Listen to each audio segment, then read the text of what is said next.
Hello, Ed. How you doing? Welcome, welcome.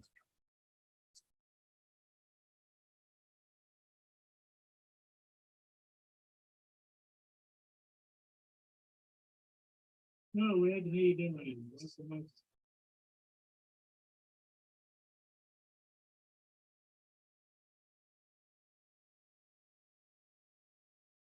Yeah, Paul's on the phone. He's taking care of business, and I just Just got off the phone with Sam, and he kind of helped me understand why I'm having computer issues. It's because my hard drive on here is jammed up. Hey, no, Dominic, okay. Good evening. how are you doing? Pretty much just woke up, just had breakfast and getting ready for a few things. So I'm probably going to drop off in an hour. Yeah. Someone's got an echo. Yeah. Sorry about that, Paul. I had a friend of mine called right same time. That's all right. It's I hate been that when that kind of happens. day for me too. So how'd you make out with Sam? Sam went through and looked at everything and says, well, your problem is your internal hard drive is jammed up with pictures. Yeah, I know. I've got 40 gigs of 400 gigs of pictures or something. And Yeah, says that's you got to get rid of that crap. Yeah, you got to put it on a memory stick or something like that. Yep. yeah. Put it someplace on a hard drive or whatever, right? So. Okay. What was I doing? I just got finished supper. I think I have to feed the kids now, right? What'd you have for supper? I had lasagna and they had a couple little pieces, but now they're barking at me wanting that supper. Ugh. So. Well, that plate's clean. Did I just make you a host, Dominic? Not again. I think I did. Let's have a look. Yes, you did. Okay, now I've got to work out how to. You're in charge now. Come on. Yeah, I know. Okay, fearless leaders. What's your orders? Yeah. March off the cliff? Work Maybe out how to- maybe take a trip to the bottom of the ocean in a rickety old sub. Yeah. My coast. There we go. You're back. Okay, so now I got it because what I was checking was I clicked make you co-host. Yeah. Yeah, you must have hit host instead of co-host. You know what the dumbest part is, Dominic, of this whole thing on this sub? Yeah. Why the hell did the mothership not have sonar equipment and listening as part of the equipment? They would have heard the fucking thing implode. Yeah. Yeah, it did implode, eh? Yeah, it imploded. Yeah. It imploded on Sunday. Yeah, within what 30 minutes? Hour and 49 minutes Yep. into the drop. And based on what I saw yesterday, it takes 2.5 hours to go down and 2.5 hours to go up. So it imploded on the way down. No. But It what I went don't get kaboom. what I don't get is why the mothership didn't have sonar on board to sort of keep an eye on that bloody thing, and which means they would have heard the implosion. Well, You couldn't have missed it. According to the news just most recently, they found that there was a seismic event just about the time that happened, and the government put it off as, oh, well, it was just a rumble. Yeah. You know who? That's when it exploded. Yeah, you know who knew? I'll tell you. I know exactly who knew that it occurred. They'll just never tell you that they knew. Yeah. Come on, guess. Take a wild guess. CIA. United States Navy. We Yep, have Yeah. maybe. we have sonar listening buoys all over the fucking ocean. Yeah. I know. Everywhere. I mean, literally everywhere. Yeah, They had to have heard that go off. yeah. I must have known. Sam just put didn't- in the chat, Dominic, my problem. Yeah, 400 gigabytes of pictures and only a 500 hard drive. yeah. Yeah, well, that's why you've got to learn to Hey, store. that's better than a 500 of pictures and a 400 hard drive. Yeah.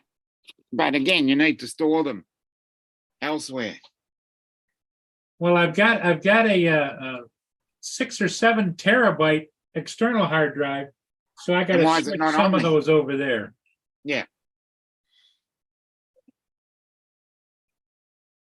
Yeah, I have a 12 terabyte that used to be an internal drive that I now have as an external. It's not in a NAS device. Someday I'm going to get a NAS device and I'm just going to stick like 4 20 terabyte drives in it. Well, the thing of it is, Sam, if you're still here, when I go over and I highlight everything in the pictures and I drag it over to the terabyte drive, does it go automatically and do they come off of here? Or is that what I I ran believe into? you're copying them rather It than. copies them You over. got to do a move instead of a copy. Yeah, Move will delete them from the source. once How it do you gets into move? right click and drag and you'll get the option to move instead of copy. Okay. What is it? Control, Alt, Delete? Isn't that how it works? Yeah. Yeah. Or Alt F4. Yeah. We get about 20, 30 miles east of us. Big barn fire right now. A lot of chickens and animals. They pulled in fire departments from everywhere right now. Really? And How come my camera's out of focus? Oh, there it is.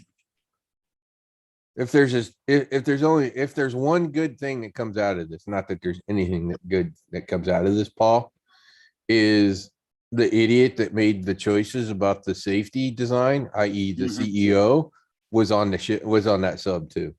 Mm. Well, and the thing is that it's out So- in international water, so there's nobody can control it or put laws in place or whatever, right? In international water. So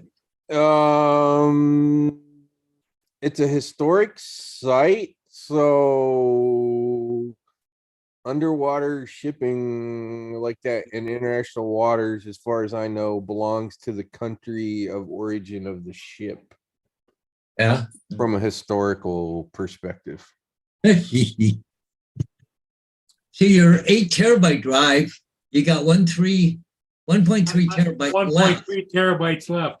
But I bet you if you go into your C drive, then go into your F drive, I wonder if a lot of those pictures are already doubled up. They're already in both of them. Yeah, but Mm. you'd have to go through individually, right? Yep. Yeah.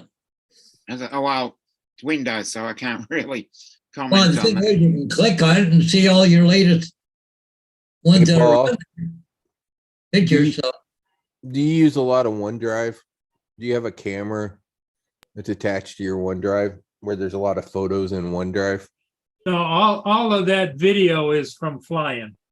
yeah, it's all Okay, but none of that is stored in OneDrive. No. Okay.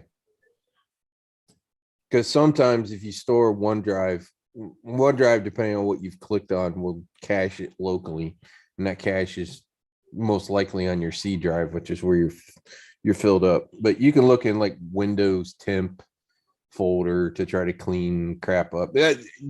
Hell.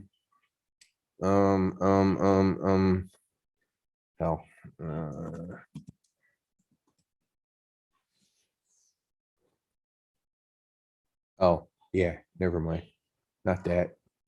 there's a record of all these things on YouTube. Type the right thing, and I'll get what I'm looking for. But yeah, So I think Sam, I gotta So Control A on the keyboard, right click, drag over, drop. You will get a menu that says copy or move, right?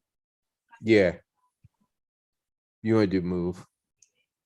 Better So write there's an, it down. 5 minutes, I won't remember what it was.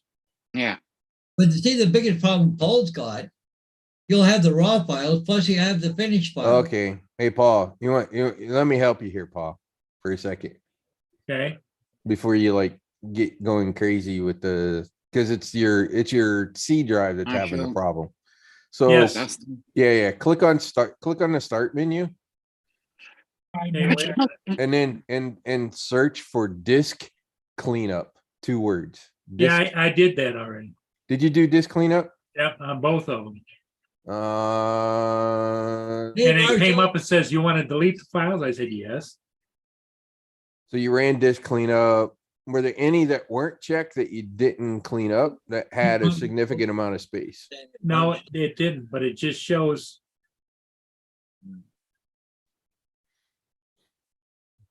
Hey, Hey, Paul. Sam, you want to come back on here again? Hey, Paul, make me the host and you say goodbye and go talk to Sam for a few minutes. Okay, all right, I'll make you. a host. What's in your Windows temp folder? Don't even worry about Sam's gonna do it. Windows what? Temp, temp, TEMP. You're getting too technical for me, Rod. just Yeah. drop off, say hello to Sam, and then Make host. we'll take care. All right. Hey, Sam, I'm clearing out. Yep. Okay, I'm the host, so. You're the host. I'll Here, be back. Paul, go away. Get out of my life. Go on. Get Do it. do it. Okay, Yeah. so we've got the show now. Anyway, Paul's gonna get it done because otherwise you're gonna screw up this whole computer. People tell him what to do and he gets pushing buttons and Yeah. just let Sam go in and do it. I'm sorry, but that's yeah. Oh, You know, geez, you know what folder might be filled up? huh? You know what folder might be filled up is his videos folder in Yeah. his profile.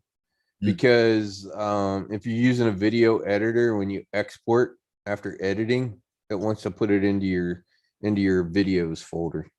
Yeah. So it could be the videos folder in his actual But profile. Paul Windows just profile. downloads it. Paul just gets the file from the drone and puts it in the computer, and it goes right to a C drive. Then he sits there and does a video on, makes a video with it, and it's kept again in his C drive. Like he's got that Yeah. 3 different times in his computer, and it's just yeah. But Yeah, file management is kind of tricky. So I put all my drone footage on a large mechanical drive. It's a 12 terabyte drive. I keep it on there. When I export out of DaVinci wants to go to the videos folder. So I created a videos folder on an SSD drive that has nothing else on it. But I can occasionally go through there and just delete those files off of there. There's not many, but I've got like 10 terabytes of crap for my drones. Mm. I'm starting to think about getting another drive. Actually, I have a 14 terabyte Western Digital external drive. That I've got all my pictures and files all go onto a separate hard drive away from David my AZ. system. Yeah, you should have them on too, though, Paul. Hey, Marshall, yeah, what's Facebook doing in Canada? Your president just signed something into law. Yeah, he's going to control what everybody says now with Facebook. So So you should probably have those pictures on 2 external hard drives in case one dies. Yeah, you always have 2 copies. Yeah, I do. That's why I have the Western Digital. Yeah. Western Digital.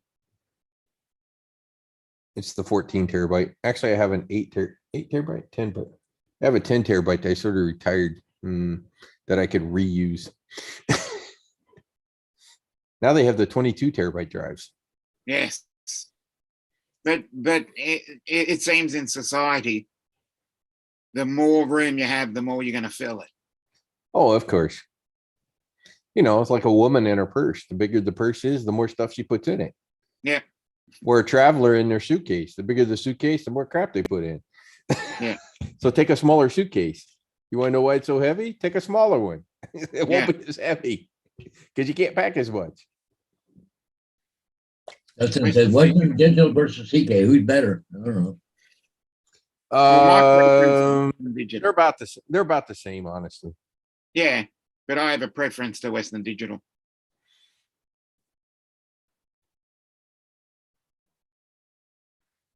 In the Yeah, that- enterprise market, guy. it's probably Seagate. You know, another one that's out there that's actually pretty good is, of course, I don't know if Western Digital owns them, Hitachi. Yeah, I've had a couple of those. The Hitachi drives were always really good. Yeah. Yeah, I've had both. But I've had more of a preference to Western Digital. Yeah, I think I would kind of concur with that. Or I should but- say, Yeah. less issues. Yeah. But every once in a while, I just go in the house clean. Like, I do all these pictures for real estate. Why the hell do I want to keep them? So do you use a dusting rag or a vacuum when you clean them up? I vacuum, suck them right the hell out. Just suck them right off that hard drive. There you go. I take pictures, they got them up on the website. I don't have to redo them, so if I have to go back out again, I'll just go and film it again. But something weird, they had a problem, but like, why am I keeping them? I got no You know- use.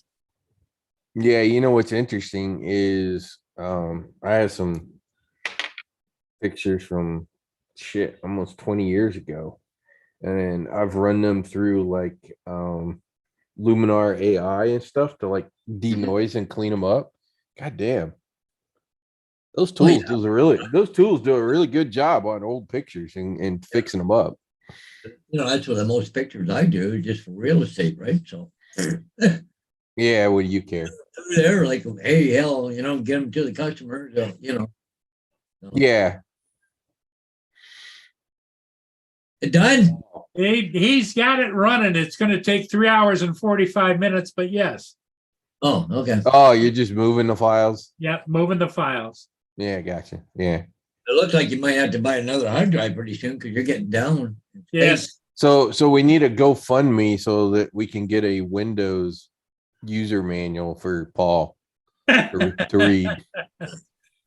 Yeah, but you know what? Here's the problem, Ron, and I've noticed it more and more recently. Is I forget stuff 5 minutes after it happens. My Yeah. memory is going. Yeah, I think we all hit that point. Well, A buddy of mine at work, we were talking one day, and he said, I finally reached that point where in order to put something in, something has to fall out. Yeah. brains full. So in order to put new info in, old info has to go away. and it's really frustrating because I used to think I was kind of with it years ago, but Mhm. now I find that no, not so much. My Yeah. brain's always been able to sort of work on 3 things at the same time. Been that way almost my entire life. I'm starting to think I'm at about 2.5 instead of 3. And it may be just a little less, but for the most part, I'm still there. So far. The minute I gotta let me out. But I'm probably the young pup in this crew at 56. I'm younger. Are you? I'm a year younger then. I just turned 55 a month ago. Oh, yeah. You're younger. Yeah.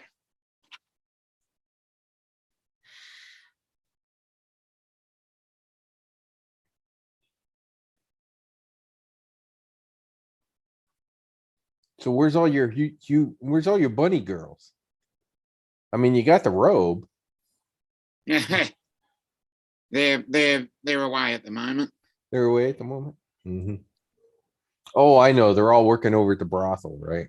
Yeah. Yeah. Yeah, they're just finishing work. Oh God.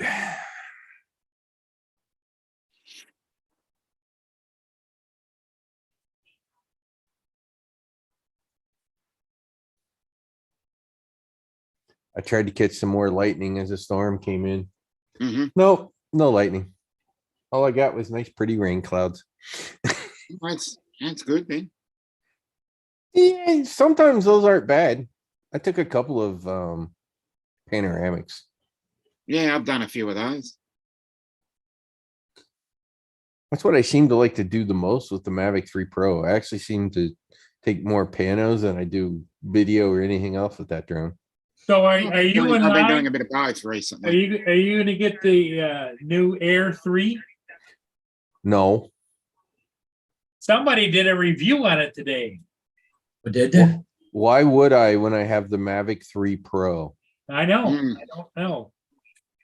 And if I wanted something smaller, I would get the Mavic 3 Pro, but I already have the Autel Nano and I also have the Autel Light Plus, which is also smaller. Mm. So it's like, oh, but it's got a telephoto lens on it. Great. I have the Mavic 3 Pro with 2 telephoto lenses on it. So why do I need to spend another $1,200 for a slightly smaller version of what I already have? Hello, Chris, how you doing? And I can also tell you, Paul, compared to Chris, my Lance.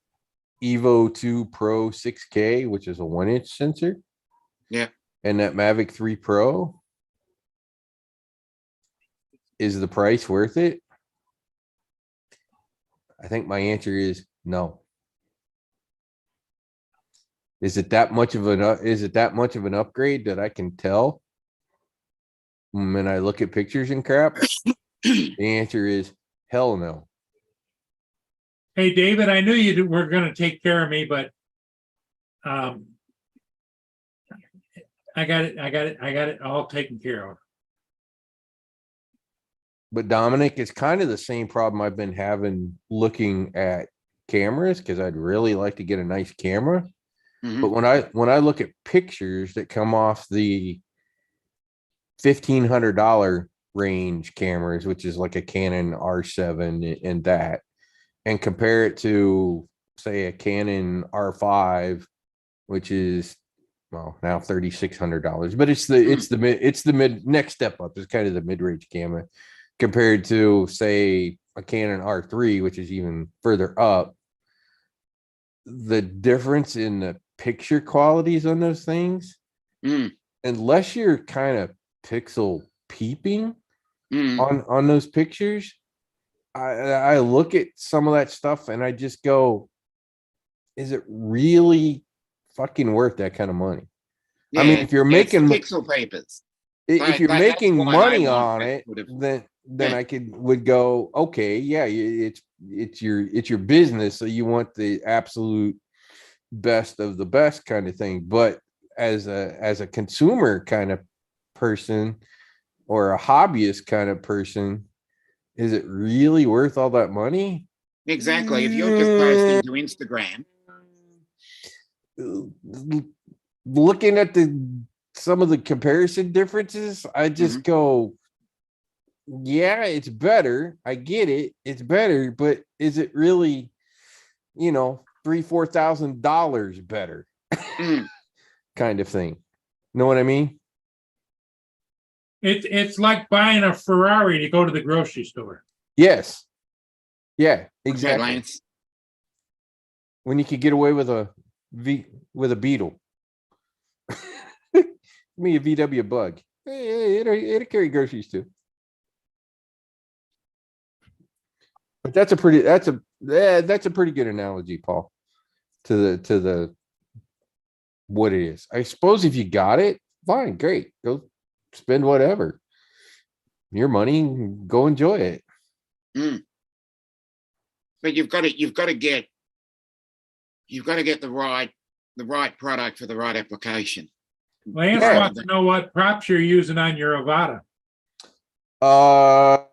The 3-prop master air screws at the moment I have used, and I don't remember the name of the damn company, but there was a company that was the first ones that came out with aftermarket that were the same 5-prop as the DJI, the exact same prop number for the prop, just a different material.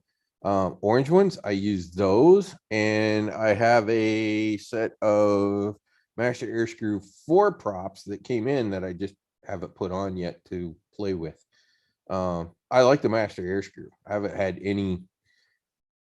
any issues with props other than the DJI prop that exploded in my hand. Really? Yeah. So I was hand catching the drone. So, I'd bring it down, hover. Obviously, that big honking battery's on the top, so it makes it really easy. Just freaking grab it and flip the drone to turn it off, right? It went kaboom, huh?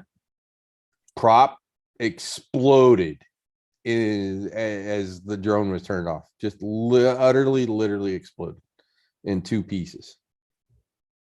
So the fact that these other people have had this similar problem, yeah, there's something just not quite right with the standard props. And I know they've tried to blame it on screws, and it could be, maybe they over tighten them, or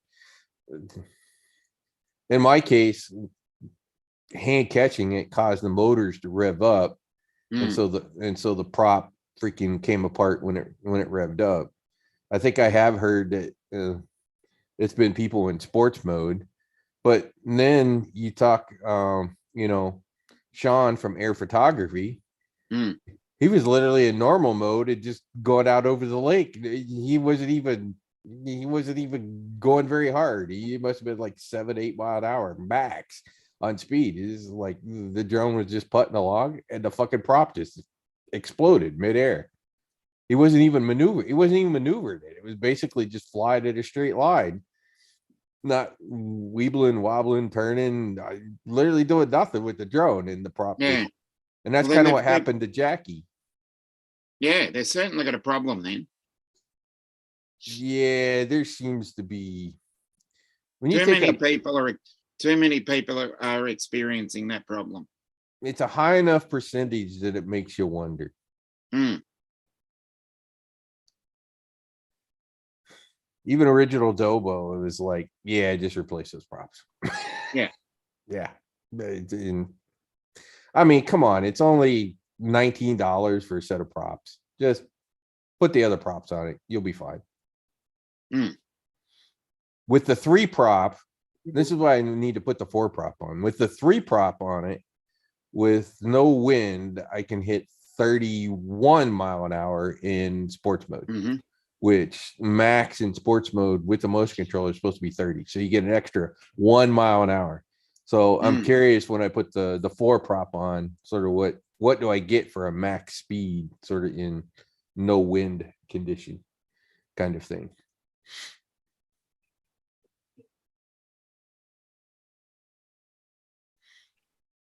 Yeah, I didn't Good get point.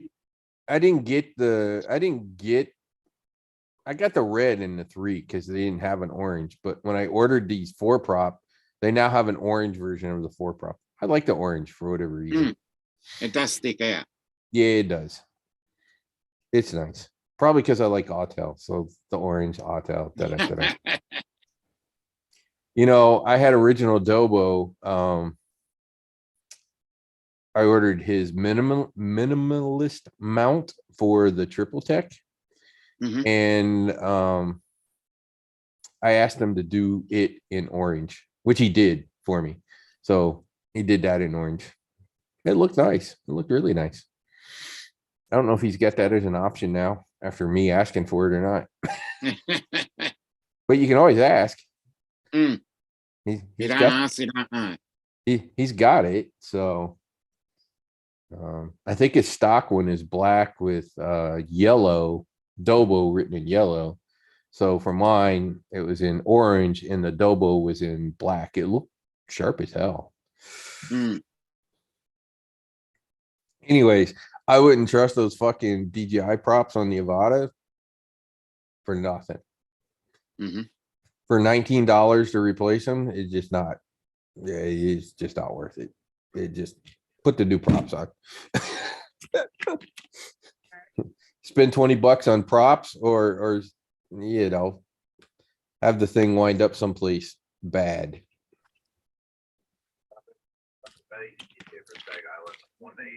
On top of that, you're probably gonna break props anyways when you crash into something.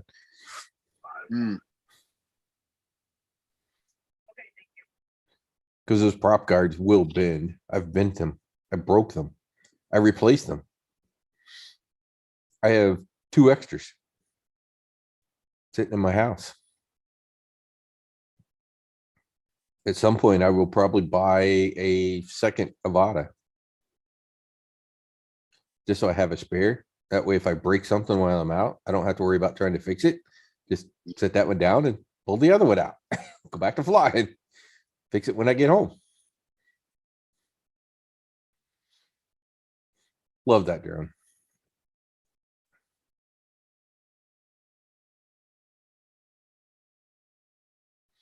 You know, BMAC has got that, well, his challenge number 2. And I'm not, I can't do it. It might be easy where he's at to find a track. But all the tracks here are at the schools. They're all locked because it's summer. Most of them have no trespassing signs. Mhm. And the one that is at the one college around here that has a track, the fucking track is off the end of the Daytona Beach runway. So the zone is 0. Yeah, So DJI will not take off. End of story. yeah. So I need to go find some high school out in the middle of the country. And I don't know where there is one around here for me to go find. So I won't be participating. Mm. And I know Brian was like, "Oh, you got turtle mode. What if the battery pops out? Yeah. What if you crash? The battery pops out." It may be good for where he's at. It may be good for other. It's not good.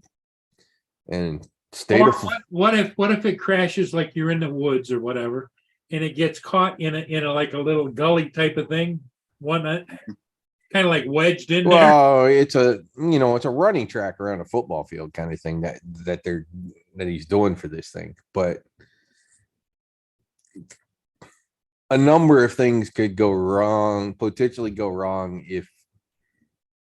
And Well, I saw. then you'd have to I saw- go climb the fence. And I saw a guy that did like it was some kind of a track or something, but it had light poles around it, Mhm. and he crashed and it did the cartwheel thing and landed like up against the pole. Yeah. like- So Turtle mode didn't work. Mm. I don't want to be the drone guy to end up on the news because I climbed a fence because I crashed my Oh, drone no. trying to fly it around a track that I wasn't supposed to be at.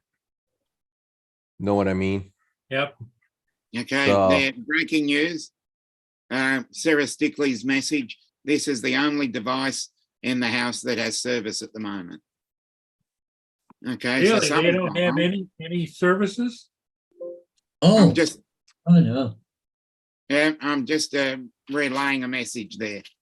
Oh, okay. Wow. So anyways, I didn't feel like trying to go find some high school in some outlying city somewhere. Rural Florida. Yeah, rural Florida.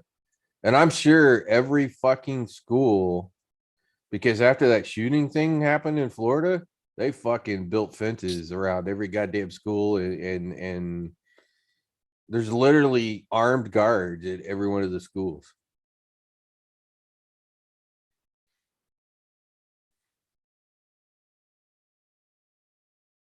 So, yeah, I don't think I'd want to be caught trying to fly a drone around the track. I don't think I'd want a policeman walking up going, "What the hell are you doing flying a drone over there?" Yep. When it's clearly locked and you're clearly not supposed to be there. I don't think they're going to take, "Oh, it's just a drone," as an excuse. Mm. Yeah. If I was a policeman, I don't think I would take that excuse.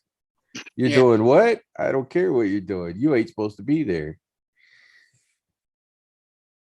In fact, I looked on Google Earth at the track for the college. It's got sign Actually, two of them. There's two places I looked at. They had no trespassing signs posted on the posted on the fences. So it's like, yeah, I don't care that I can fly my drone over there. I'm not flying my drone over there. So Justin is now doing his birth routine. He's now Sarah. Ah. Okay, got it. So anyways, I won't be Oh, participating. okay. I won't be Oh, participating okay. in that. I thought challenge. that was just Sarah. Yeah, because it just popped up. Sarah Stickley. Hi, everybody. You know, it's like, Yeah. hello, Sarah. Hello, Laura. Oh, okay. Hey, Laura. Anyways, Dominic, I actually like the challenge. I like the idea of the challenge. It's just for me Yeah, personally. It's just you weren't able to participate. Yeah, there's no place that I feel safe or legal to go do it.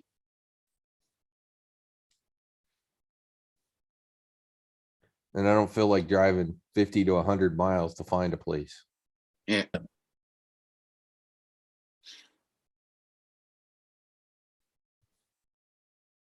The other part of it is I know how to I know how to do it and go fast. Hmm. And probably go really fast.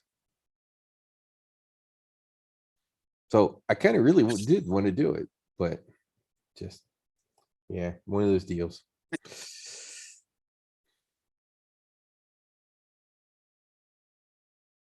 And after he shows it, then I'll tell him how I was going to do it. And I guarantee you, I'd probably win. Is the crazy part.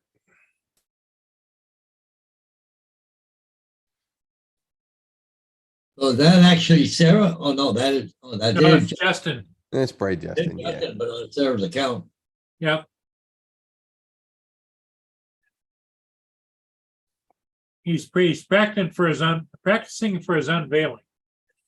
Well, he said he'd be on his phone, but he can't afford it right now. Well, he's not working, so. Maybe he's trying to come out. Yeah.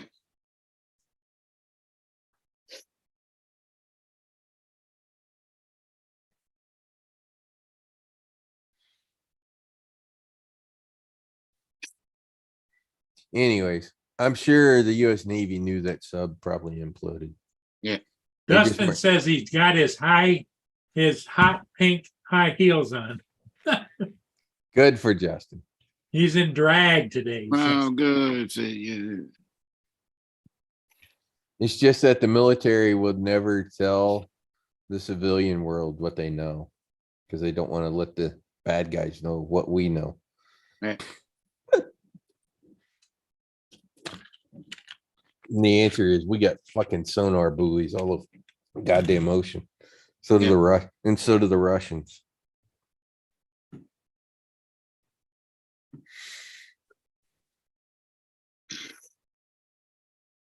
There isn't much that goes on in the world that somebody doesn't know about it.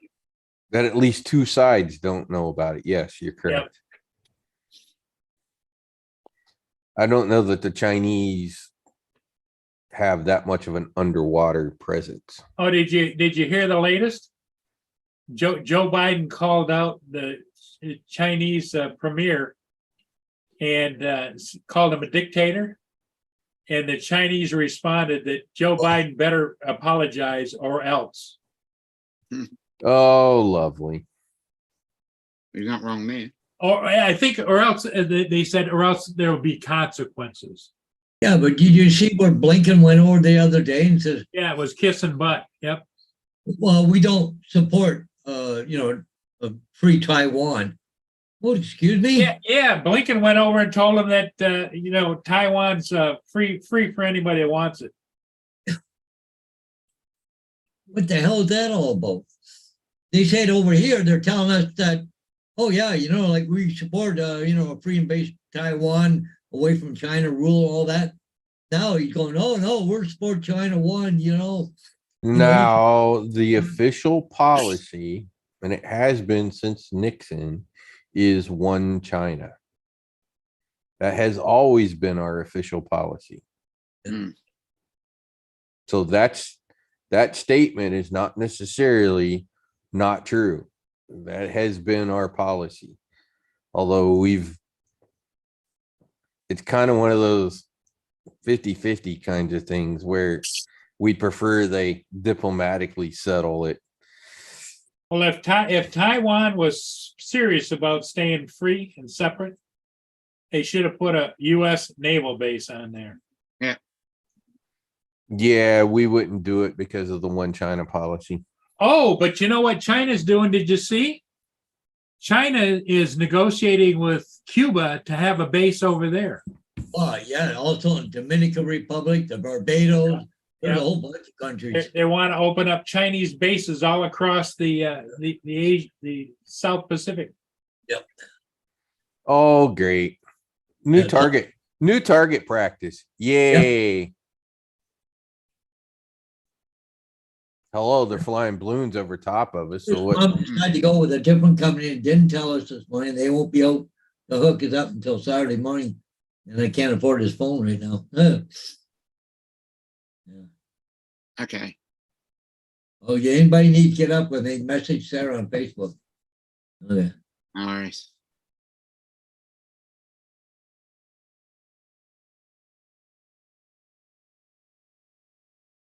Oh, pretty soon we'll all be owned by fucking China. I mean, Trudeau doing the same thing here in Canada. It's right. We don't have, Yeah, well, China will, in all likelihood, within 20 to 30 years, implode. Yep. And a lot of people know that, including them. Yep. Their whole financial thing is likely to implode in less than 10 years. And as I've said before on here, Western companies, and it was going on before COVID and it sped up a shit ton after COVID, are slowly moving their shit out of that country. And the Chinese already had a massive real estate problem. You know, that one big real estate company went kaboom. Evergreen, I think they were called. Yeah. And they also have more than part of their growth was stimulated by the central government and building buildings. They have more than 8 years worth of business space, retail, business space buildings free. And they're still trying to build more buildings. They got nobody to put in them. So a lot of their shit was kind of artificially inflated. A lot of their growth was artificially inflated. Mhm.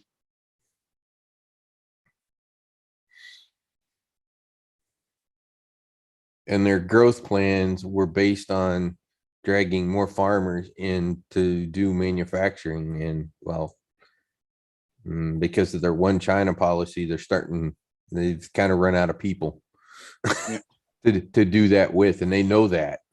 That's the other part. All the people they have to work on that is soon to start dwindling.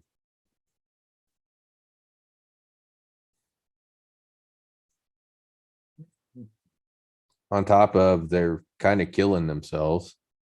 Yeah. With all the pollution. Yeah. I don't think you can drink water out of the Yangtze, can you? I wouldn't like to. So yeah, they got their own problems that are soon going to create even worse problems. Want to hear an interesting story about them, Paul? Sure. Probably late 90s, early 2000s. Actually, Dominic, this is a story from your part of the world too. Went down to Australia, and the DBA for the company that I was trying to help out of the hot water, the dude was born in Beijing. So he was from China. And so he's the one that told me this story. So you know how China came to be a Chinese country or a communist country, or why? He was the one telling me this story. Mhm. So the answer was why they picked that system was because the elites, i.e. the guys with the money, did not want the uneducated masses having a say in the political system. So that's how they came up with this representative. This one guy represents 10,000 people, Communist Party kind of thing, to represent their system. Really? Because of how many uneducated rural farmers that they had that knew nothing about nothing. So they couldn't implement a democratic system because they couldn't trust that mass of uneducated people would. So you can kind of understand why the power people built the system they did, given that sort of knowledge. It does make sense. I'll grant you that it does make sense. I mean, here, just as a for instance, to throw it out there as an example, Paul, would we allow all the teenagers who aren't 18 to vote? No. No. Why?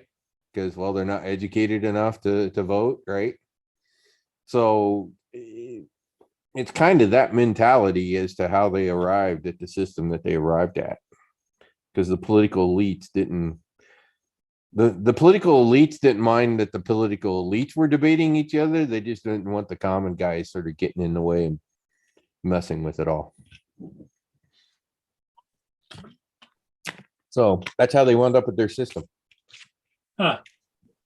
I found that story to be, one, very believable, 100%. Interesting. Yep. And when you stop and think about it, okay, so you got, well, at that time, maybe 700,000-800,000 people in a country, and you may have 100,000 of them that are actually educated, with everybody else being sort of uneducated farmers out in the country.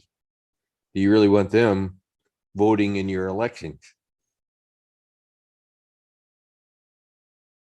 Okay, I could see how you could arrive at their solution that they arrived at. Huh. So, straight from a guy from Beijing explaining it to me.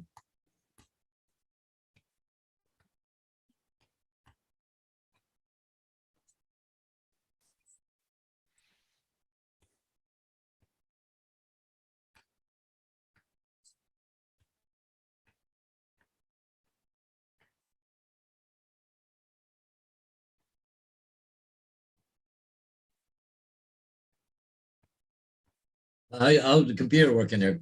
Still plugging away there? Yeah, it's plugging away. It's still got 3 hours left. Hey, Paul, ship coming. There's a ship up behind you. Oh, yeah. Yep.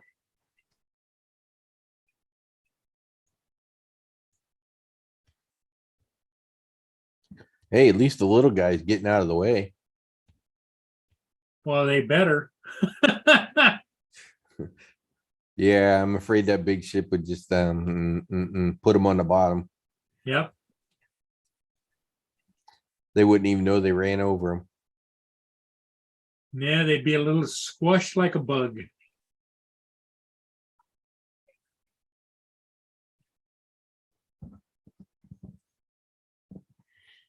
They're squished like an imploded submarine.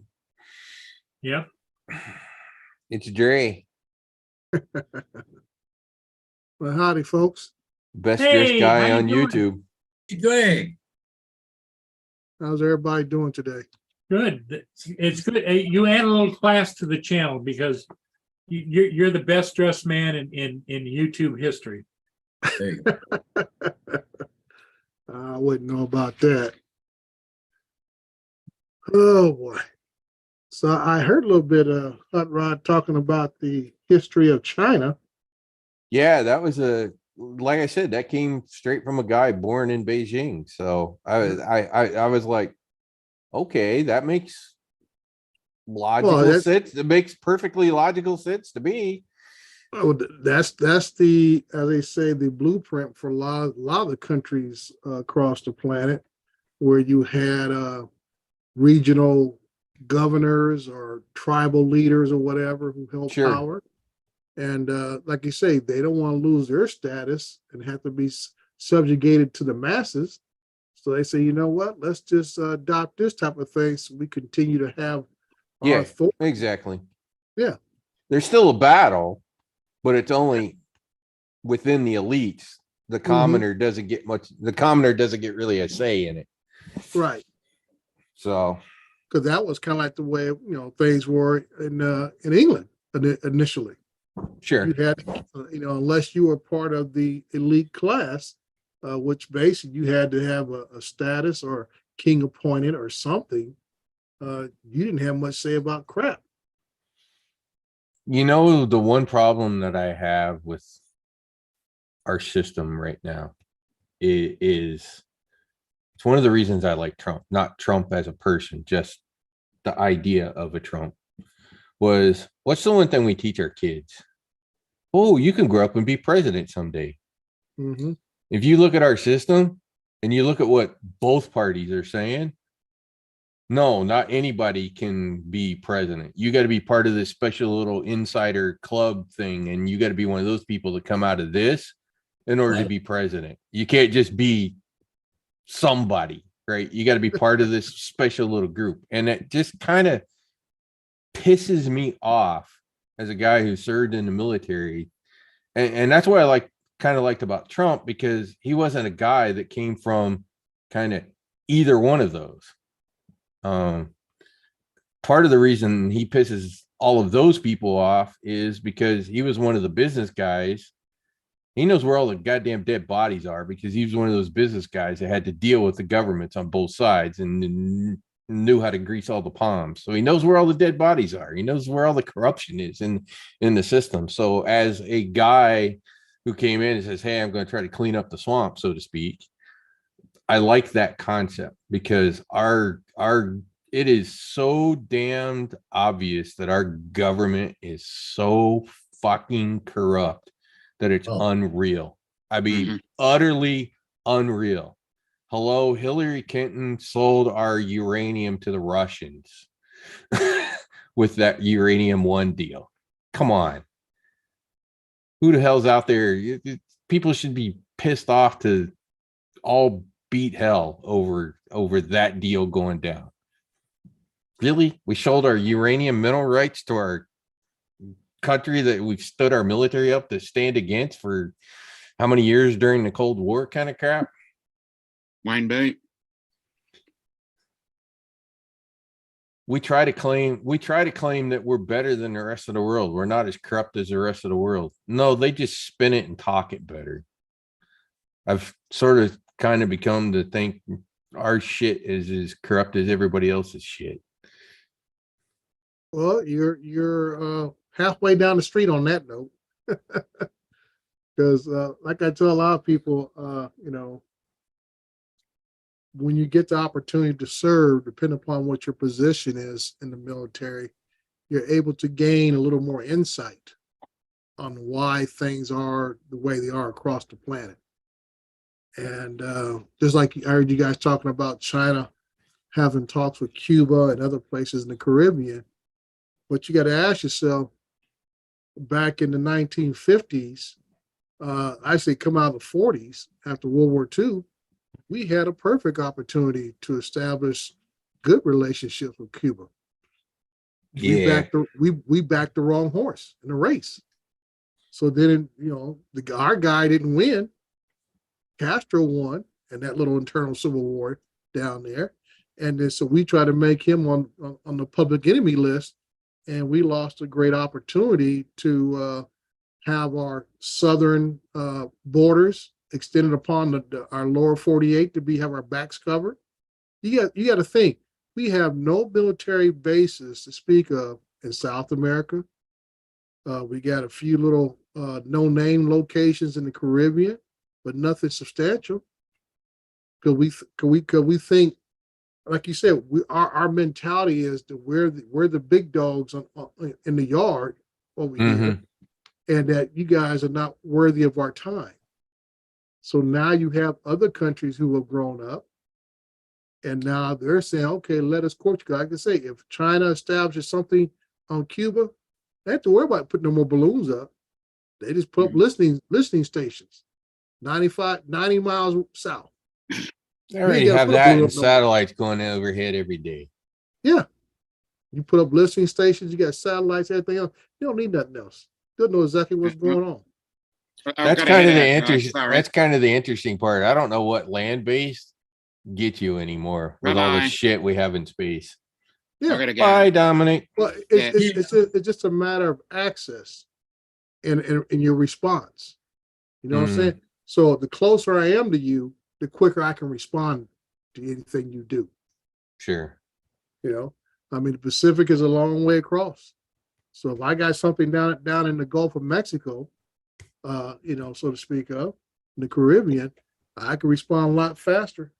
Like I said, it take a long time for China to mobilize something to come across the Pacific. You Even know when they what got- makes us the powerhouse we are and will be for a really long time? What's the one thing our military can do that no other military can do? Our rapid deployment abilities. Our supply line Yeah. ability to move Yeah, rapid deployment. machine materials, crap anywhere and keep them supplied. Nobody, Right. literally, even our NATO allies, if we need to move troops from A to B, are riding on American airplanes to get their asses there. Nobody has the mobility that we have. And not even the Chinese. The Chinese are a joke as far as that goes. Well, like I said, the Chinese, I can say same thing. They could build a If we base would- there. They can't keep it supplied. Right. I can say if we would have followed MacArthur's thinking in the Korean War, China would probably still be an ally to this day. Sure. We had that mentality. Oh, we just got out of this massive World War II. We don't want to put American soldiers on the ground. You got to think when the Chinese army came across the Yalu River Yeah. and stuff in North Korea, dude. I think it was like 1 out of 5 soldiers had a weapon. They were ordered, if the guy with the weapon falls, pick it up and keep going. Yeah. We had them outgunned. They didn't have an air force to speak of. We had all the bombers, everything else. We fought, like I say, it was a limited action, police action situation, which we should have dominated and brought terms on our head. Our thing was, hey, we pushed back the Koreans, we got the Chinese, we'll hold them at bay and just come back to this settle South Korea and we'll just go home. I don't know. I think Patton was right too. Yeah. Yeah. And that's what I'm saying. I mean, when you go to war, like I said, you've been in the military. When you go to war, what's the objective? Win. Win. Because the which means politicians can't do their job. So you're the Right. last. I said you go to war to win, and how you win is you claim territory and you diminish the ability of the enemy's will to fight. Fight. Yeah. You diminish the will of the enemies to fight, and you claim territory. That has been Which is why that has you been the need boots. mantra. Which is why you need boots on the ground. Which is the scary part of what we've been doing Mhm. with all of our quote unquote smart weapons and everything else. We're really setting humanity up for continuous war, because bloodless war is continuous war. Because if there's no blood, there's not enough pain for society to tell the government, stop your shit. Right. So I can say our policy since World War II has caused us to be where we're at today. Oh, no Where doubt. we do limited military action wherever we go. We don't claim territory, and we do not diminish the enemy's will to fight. We just go out there and just try to contain Mm-hmm. and try to manage. And I don't that's not war. That's I not s- what war is. I still think the whole war on terrorism, I had the solution.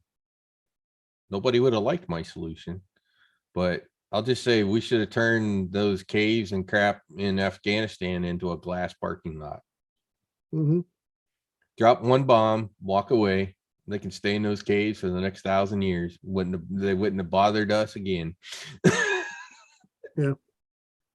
I know that's pretty radical, but Yeah, well, like I said, this is where the politicians come in and we say, well, if we're supposed to be the example for the rest of the world, we can't be that brutal. I said, war is brutal. It yeah, always has that's been. kind of the point of war. War is supposed to Yeah. be brutal. It always has been. I tell people you can go to the beginning of man to from a natural standpoint, from a biblical standpoint, war has always been brutal.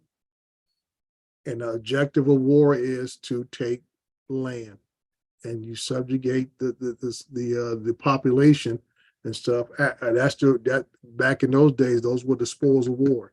Hmm. You gain population, more followers or more loyalty to your government, your king or whatever you want to call it at that point.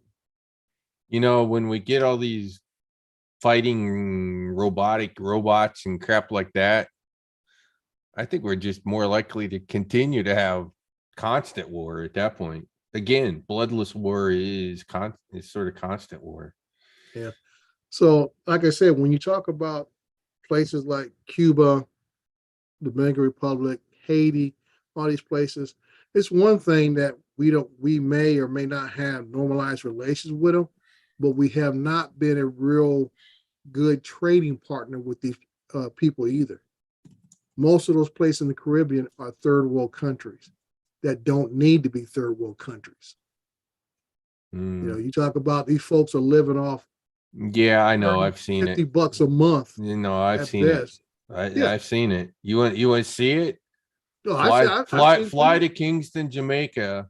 Yeah. And on the southeast side of town, when you drive from the airport to downtown, the shanty town that is fucking Right. there. I mean, it's And literally like I said, 10 for the amount of money- for the walls and plastic for the roof. Yeah. And like I said, for the amount of money that goes into the resorts down there, if they were, shared with the population and stuff, it would be no need for that. Like I say, when Haiti had the big earthquake and hurricanes that year, and everybody's sending out all this bottled water and food and all this kind of stuff, and I tell my wife to this day, I'd rather seen ships with heavy equipment on it, scaffolding and building materials to create concrete, asphalt plants, all the Sure. things you need to do to teach them how to better construct their infrastructure. Yeah. Simple as that. I said, if you don't, teach people how to be more productive for their own good, when the next hurricane comes through or earthquake comes through, guess what? We're back there again, loading up planes full of What's pallets of water. what's the obvious story from the Bible on this subject that you're talking about? What's the obvious? Well, You love can- thy neighbors, you love You thyself. can feed a you could feed it you could feed a you could feed a Yeah, feed it. fan of you could feed a man a fish and he'll eat today, or Right. you can teach him to fish and Yes, he'll and eat he'll- for a lifetime. Right. And that's Yeah. what I'm saying. But my thing is, once by you bringing this type of materials to the table, you not only, like I said, you teach them how to feed themselves, Yeah, but exactly. but you're also helping them establish a more secure thing, which means these are continuous jobs. Yeah. When people have a exactly. better economy and everything else, then that brings you loyalty Sure. to your country. Like you say, you go out to Kingston, Jamaica, outside those resorts down there, what does the average Jamaican family have loyalty to the United States about? Nothing. Same thing to folks in Cuba. All they know is what they hear. They pick up all our radio stations and TV signals and stuff, and they see the lifestyle that we live here. You should see the lifestyle they have there. You're like, Oh, whatever, man. We can do it tomorrow. It's okay, man. Relax, man.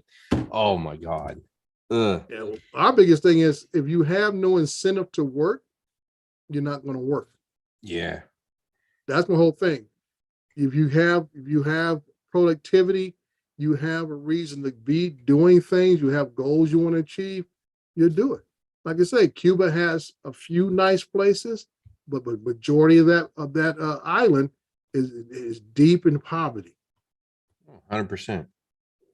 deeply.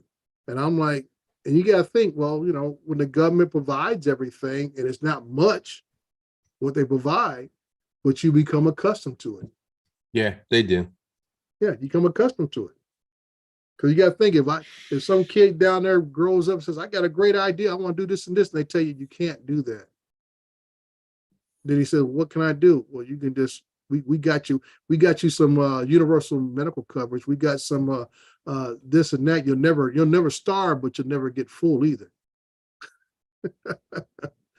One guy said that he was talking about, he visited down there, and he was talking about how the average person in Cuba are usually thinly built because they just don't get enough to eat. Oh On a yeah, daily 100%. Yeah. And it's throughout a lot of those countries down there, even through Central America, same thing. When you just eat enough to stay functional, that's about it. But like I said, I can only blame us. I mean, there's still a lot of raw resources throughout those islands down there that could benefit themselves and America, for natural resources of still sugar, other things they grow down there, rum, all that kind of good stuff. This may be a controversial statement, but it's Uh-huh. probably pretty accurate. So, like we've talked about, we abolished slavery and all that kind of stuff. When you look Mhm. at socialism or socialistic countries, I look at it and go, it's just a new form of slavery. It's slavery to the government, because the government is your existence, kind of Yeah. thing. It's still, you're still not free. Mhm. You're still 100% Right. Like I controlled by said, controlled by the government. So to me, right. that is as much slavery as what traditional slavery has been Yeah. That's described what as. I was saying. A kid can grow up there and have a great idea, want to do something, change things, and he'll be told all his life, no, don't worry about it. We already got this. We already got that. And instead of him being able to revitalize something or change, overhaul the natural course of things and where they are now, never get the opportunity. Yeah. So yeah, that's like I say, when you create a condition on the people, they all become conditioned to accept the status quo. And the same thing, you go down to South America, you look at places like Brazil and stuff that has a big gap between haves and have-nots in Brazil. Very few haves, a lot of have-nots. Mm-hmm. Yeah. No, I've been around the world. Yeah, I've seen it. It's depressing. Yeah. And just like I know, it's needless. It doesn't need to be that way. Yeah, it doesn't need to be that way. No. Yeah. Again, teach the man to fish. Yep. And that is it. So, Mr. Hodges, how you doing today? Oh, not bad. Just taking it easy today. Actually, no signs, no nothing. That's what I see. I didn't see no signs behind you. So you kind of, as my daddy said, you loafing today. You betcha. Oh, I got one sign to make, so I got to do it yet tonight. But I think I'll just do it upstairs on the computer upstairs, sitting down here. Actually, Jerry. Oh, go ahead. What do I got to do? Got to make it say how many acres or something here. Anyways, Jerry, I have an interesting saying about freedom too. That is mind stimulating, so to speak. Mm-hmm. I like to say freedom is a double-edged sword. You're free to succeed, which is the part that everybody goes, oh, you're free, you can succeed. Mm-hmm. But they kind of forget the other side of that sword, which is you're also free to fail. Yep. And you know what?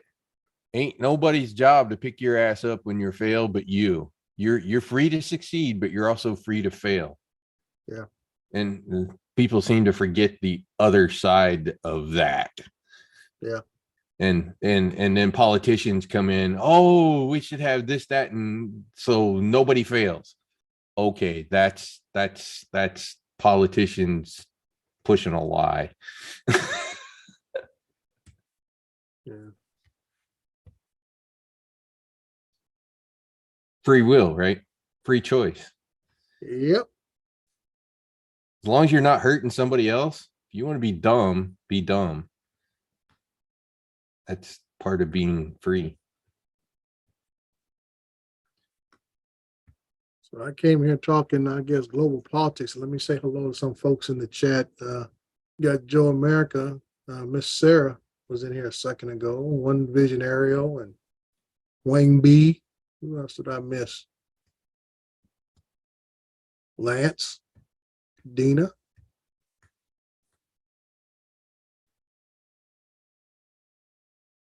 Hey, we can talk about the hurricanes. Well, Chris Wedward. not non-hurricanes. Oh, did they it fizzed out already?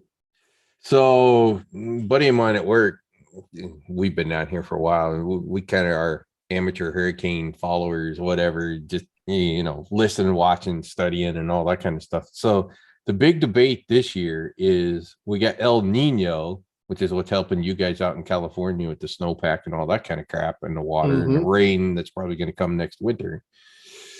But the thing with El Nino is it creates upper level winds and wind shear on the Atlantic side.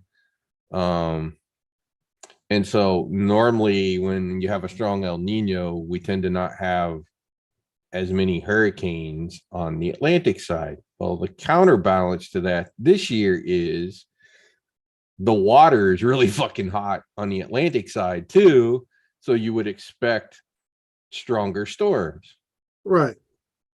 Well, it's interesting watching these first two because it literally seems that wind shear is winning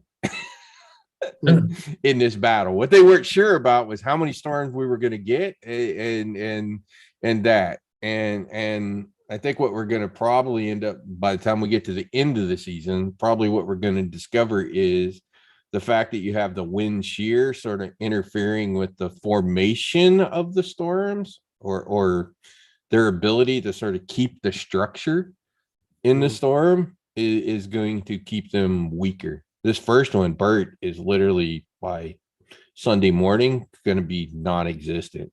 It won't even be a tropical depression.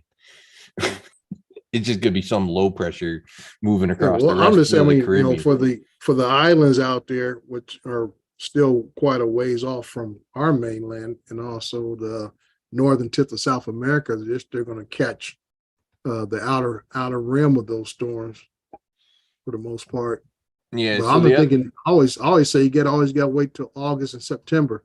Those are the two worst months. Yeah, for sure. But the El Nino is going to get stronger as the year goes along, which is going to make the wind shear even worse. Yeah.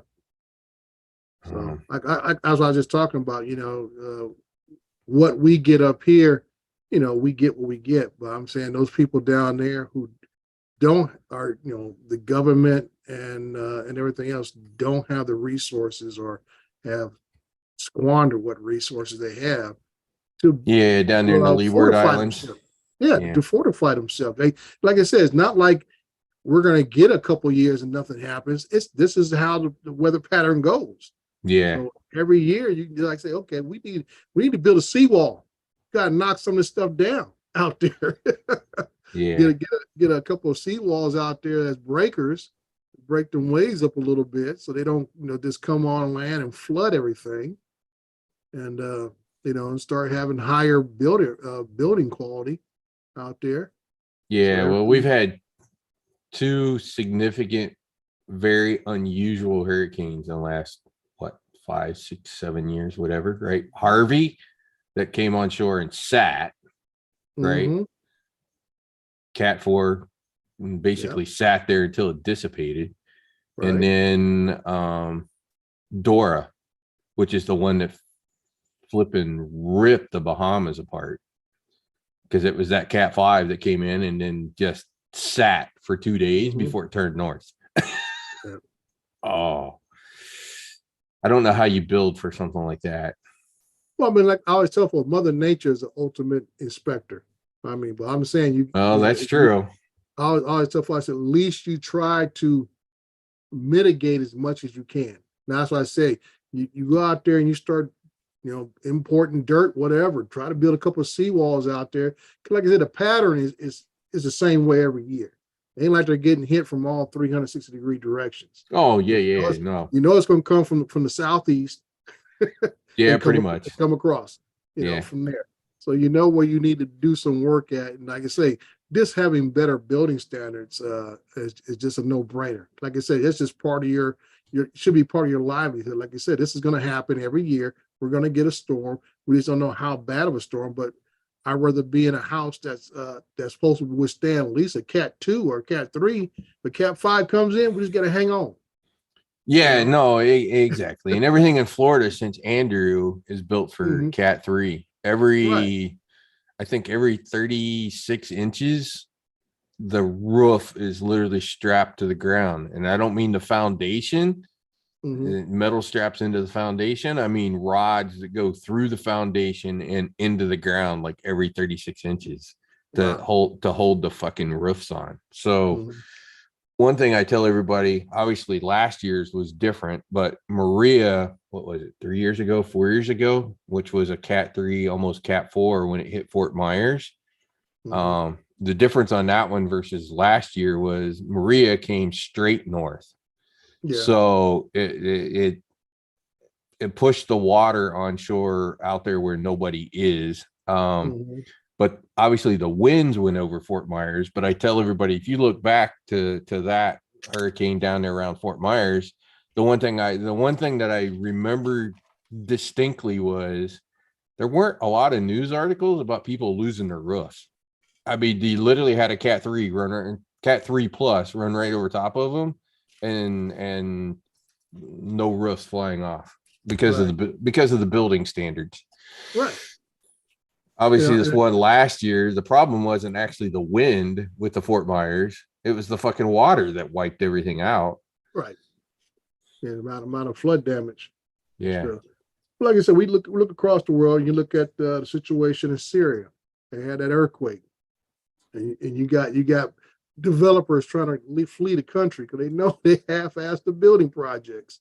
Government officials trying to. You know what's interesting about that one is why the hell can't we all adopt what the Japanese did for earthquakes with the freaking crap under the ground and Yeah. float the freaking buildings? And like I said, it's not like the technology's not there. This is all about. We already know how to build it with greed. shock absorbers.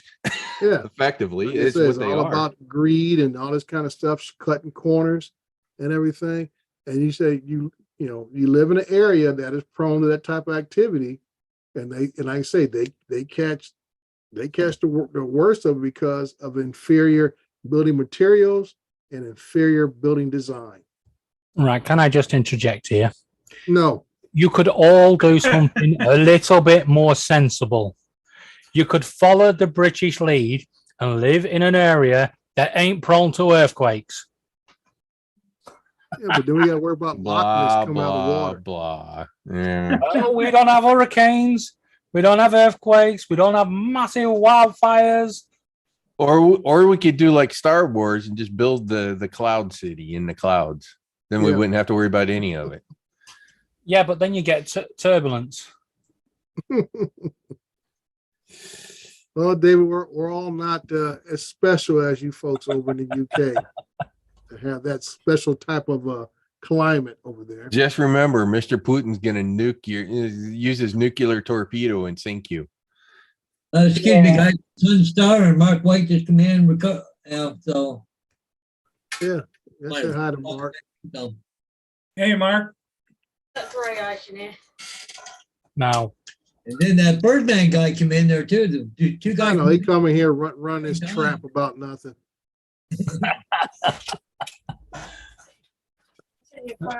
yeah. Then I can hear the real boss in the background telling him what to do. Yeah, these guys don't like it when they're talking about, technology and earthquakes and how they can build buildings. And I said, they could follow the British lead and not live in an earthquake prone zone.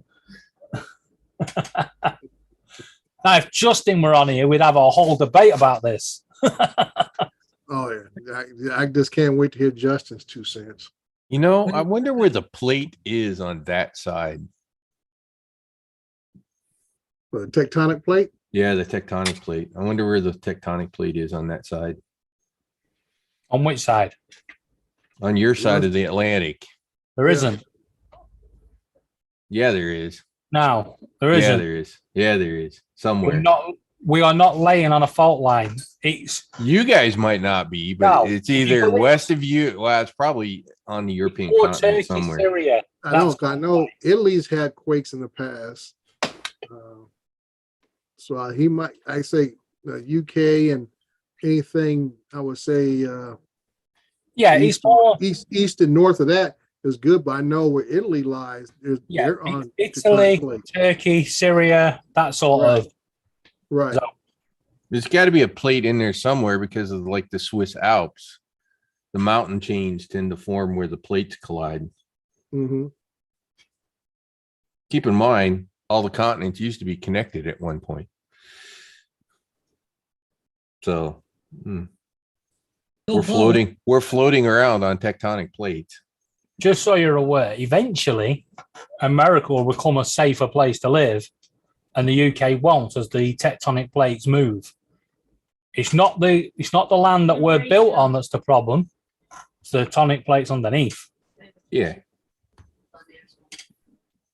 Eurasia. And where's that?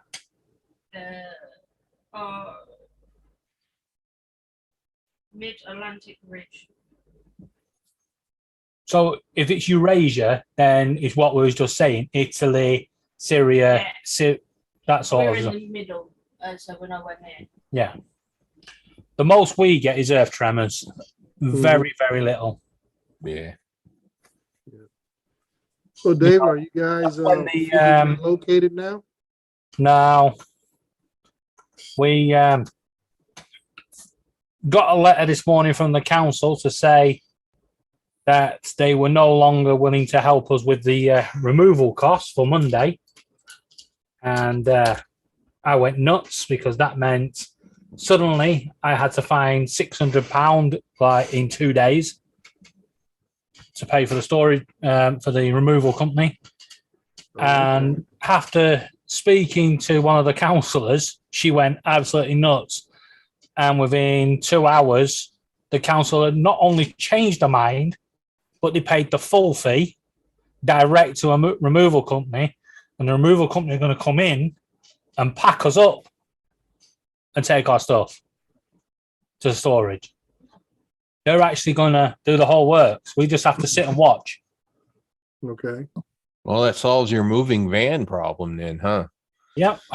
So Good. Monday, going to get a deck chair out, sit in the sun and go, come on, lads, get on with it. Well, David, I'm amazed that you haven't called the BBC or some big news agency to have them come out there and do your story. Oh, if I did, they probably won't. One, they probably won't believe it. No, they'll print it. Two, there are so many people in the same boat. Yeah, but you've got a unique story. They've been making you promises and then backing out. Yeah, but they're doing it to everybody. If you chronologically, because you have no hesitation about standing in front of a microphone or being interviewed or anything. Well, A lot of people wouldn't. They would say, nope, nope, nope. well, unfortunately, Sunday afternoon will be the last time I'll be able to join your panels for a while. Apart from in the chat. Yay. Monday, Monday I might be able to. So I'll join You know what? Fuck it. Go around using your laptop.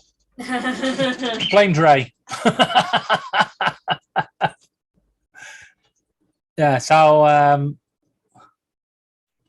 yeah, if I haven't got access to Laura's laptop, we won't be able to do anything.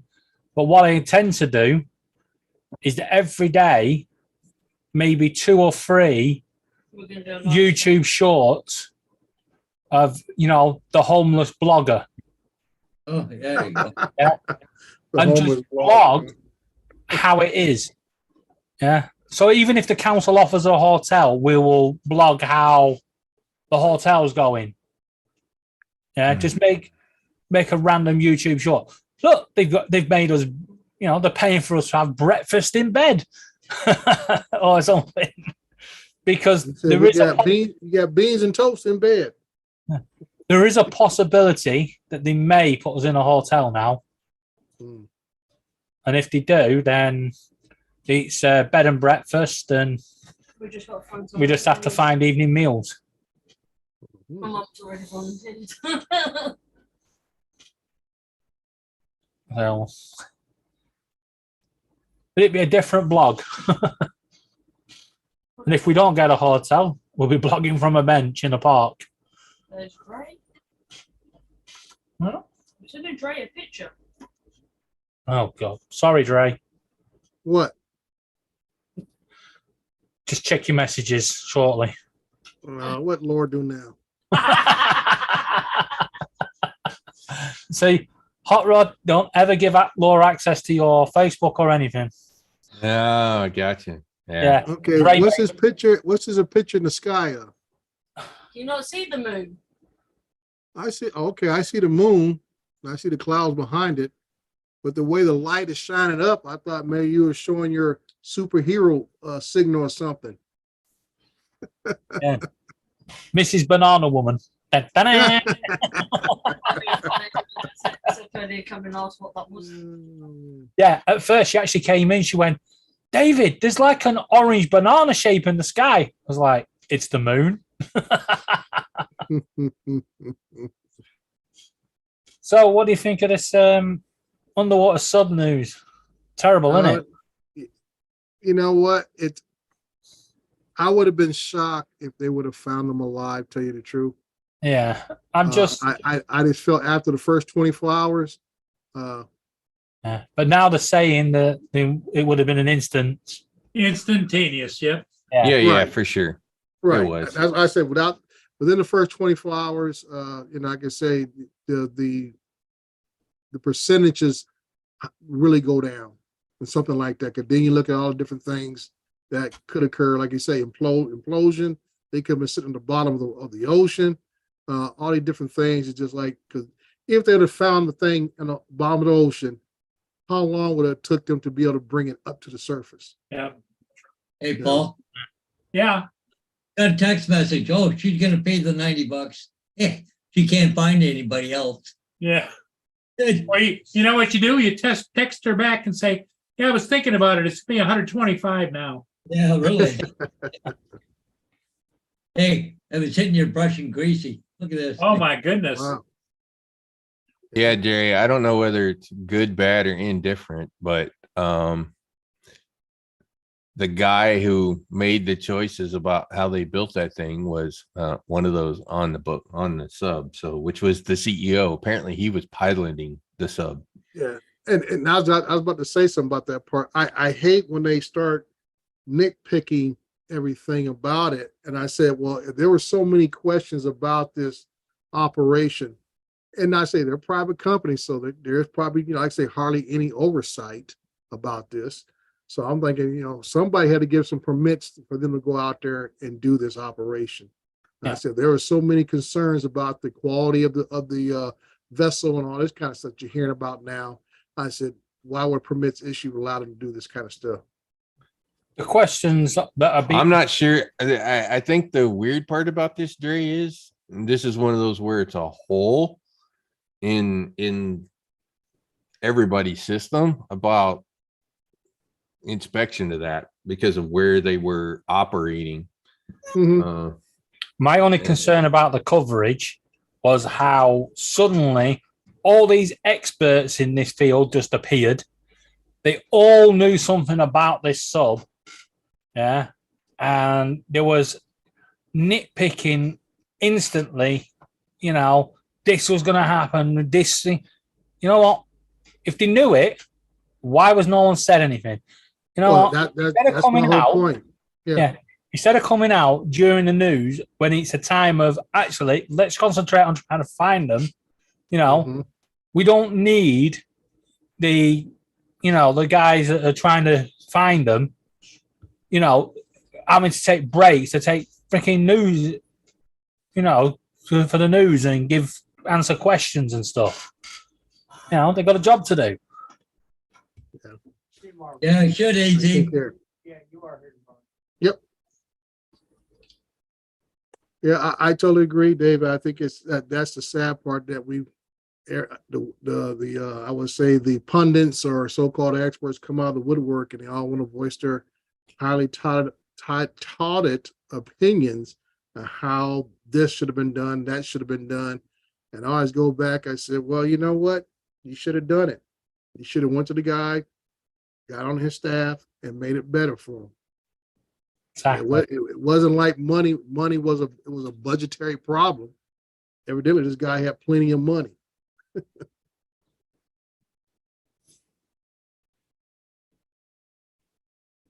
Well, he paid the ultimate price for his poor Yeah. decisions. Yeah, and I mean, the one I feel most bad for Along is with the other 4 19-year-old people. kid. Yeah, I feel bad for the 19-year-old kid more than anybody else.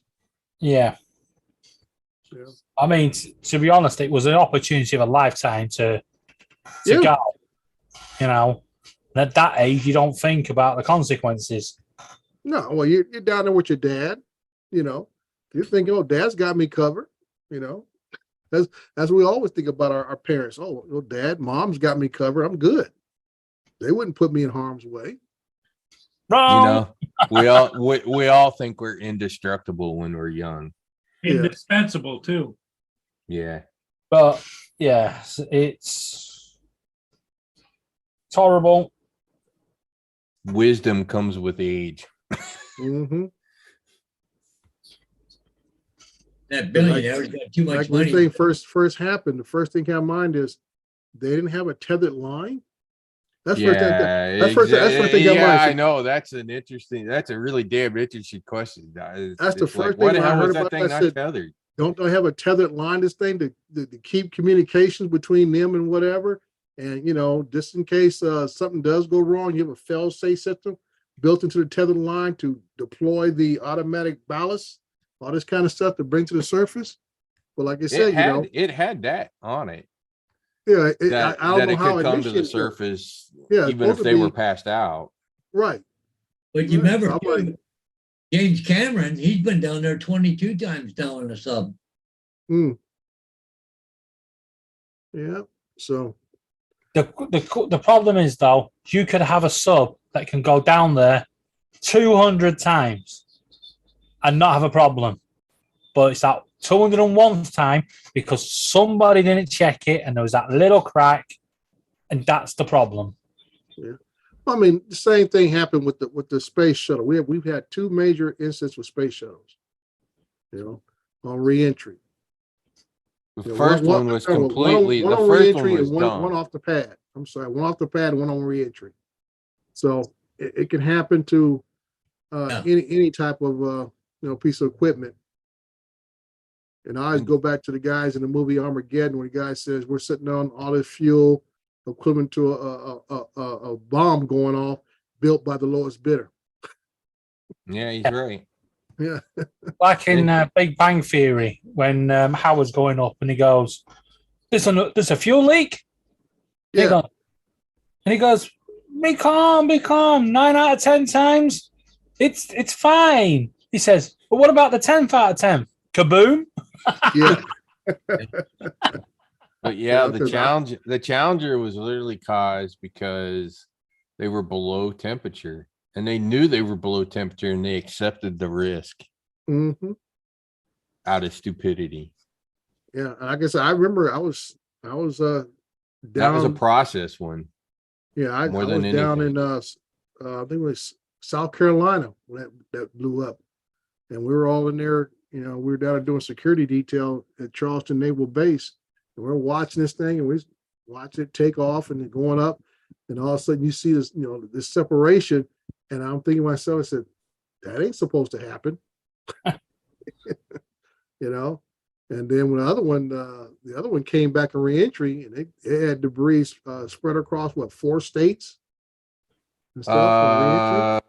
Two, Texas and Louisiana, I think. I thought some fell in California and Arizona also. Maybe.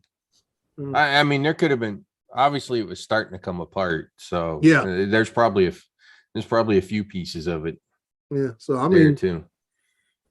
like I said, I'm just saying that's a government agency that's supposed to have everybody checking for everything, and we still have issues. So if this, And the interesting part about that one was after that happened, then it's like, hey, maybe we should use the boom arm to actually inspect this thing before we come back. And you stop and ask yourself, wasn't there somebody out of all those people that work on that system that didn't think about that problem? They Mhm. knew they had the foam. They knew they had the foam problem. In fact, they had cameras that were looking. They knew right? that shuttle had been hit.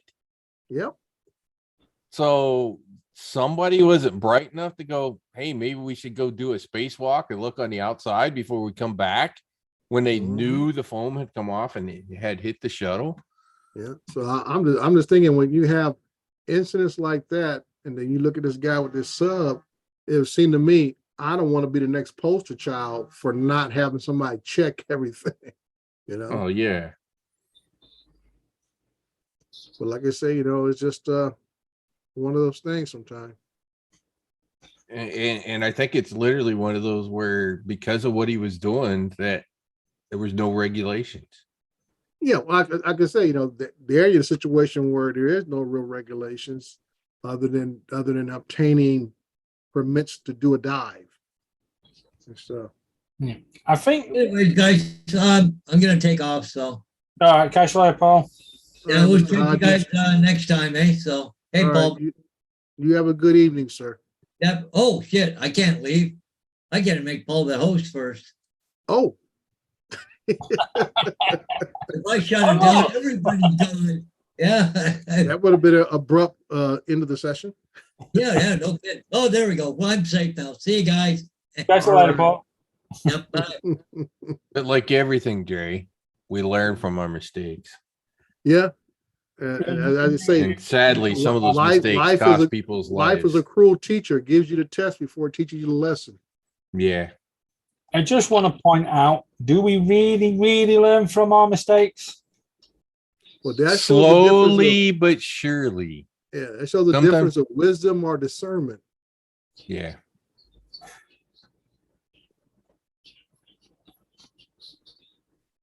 I think I don't- the problem is sometimes is the people that are making the decisions are not the ones that are going to be affected. This time it was. Yeah. Yeah. This time it was was. the guy who decided to shortcut for money What reasons. I'm talking about the spacecraft.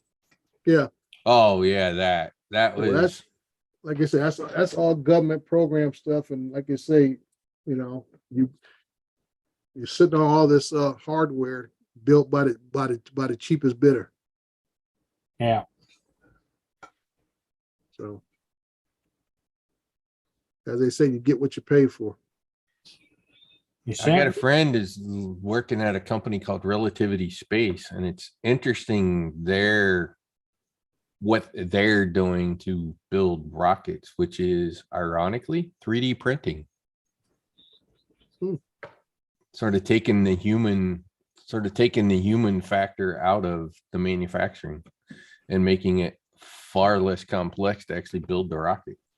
Yeah. The only one slight problem with that, if the plastic melts at 200 degrees, They're not using plastic, it's metal. all right. Well, like I said, if it melts at a certain degrees on Earth, I think the entry back into Earth is a lot hotter. So it ain't just going to burn up. No, because they'll code it. Just like we code everything that comes back in for reentry. Well, I wouldn't want to be the person that test pilots that one. No, their first one went up. Stage one actually went off great. It just didn't just like SpaceX. It didn't second stage didn't separate from the first stage, but it worked. And it went past max Q, so it went past the max. It got through the max stress. Mhm. So yeah, they proved a 3D printed rocket is legitimate.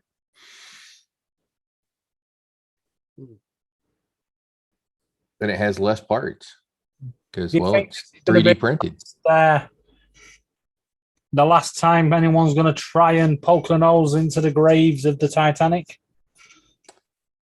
No, I don't. We'll do it again. The rules might change for what it takes to go do it. Somebody, they'll come up with something somewhere. Now, I was always keen on the idea of them trying to raise it. But I I guess that, believe there's a British American treaty that says it cannot be raised, and everything on the ship has to stay on the ship because they've took pictures of that jewelry, haven't they? That could be worth millions or billions, and it has I to don't, stay there.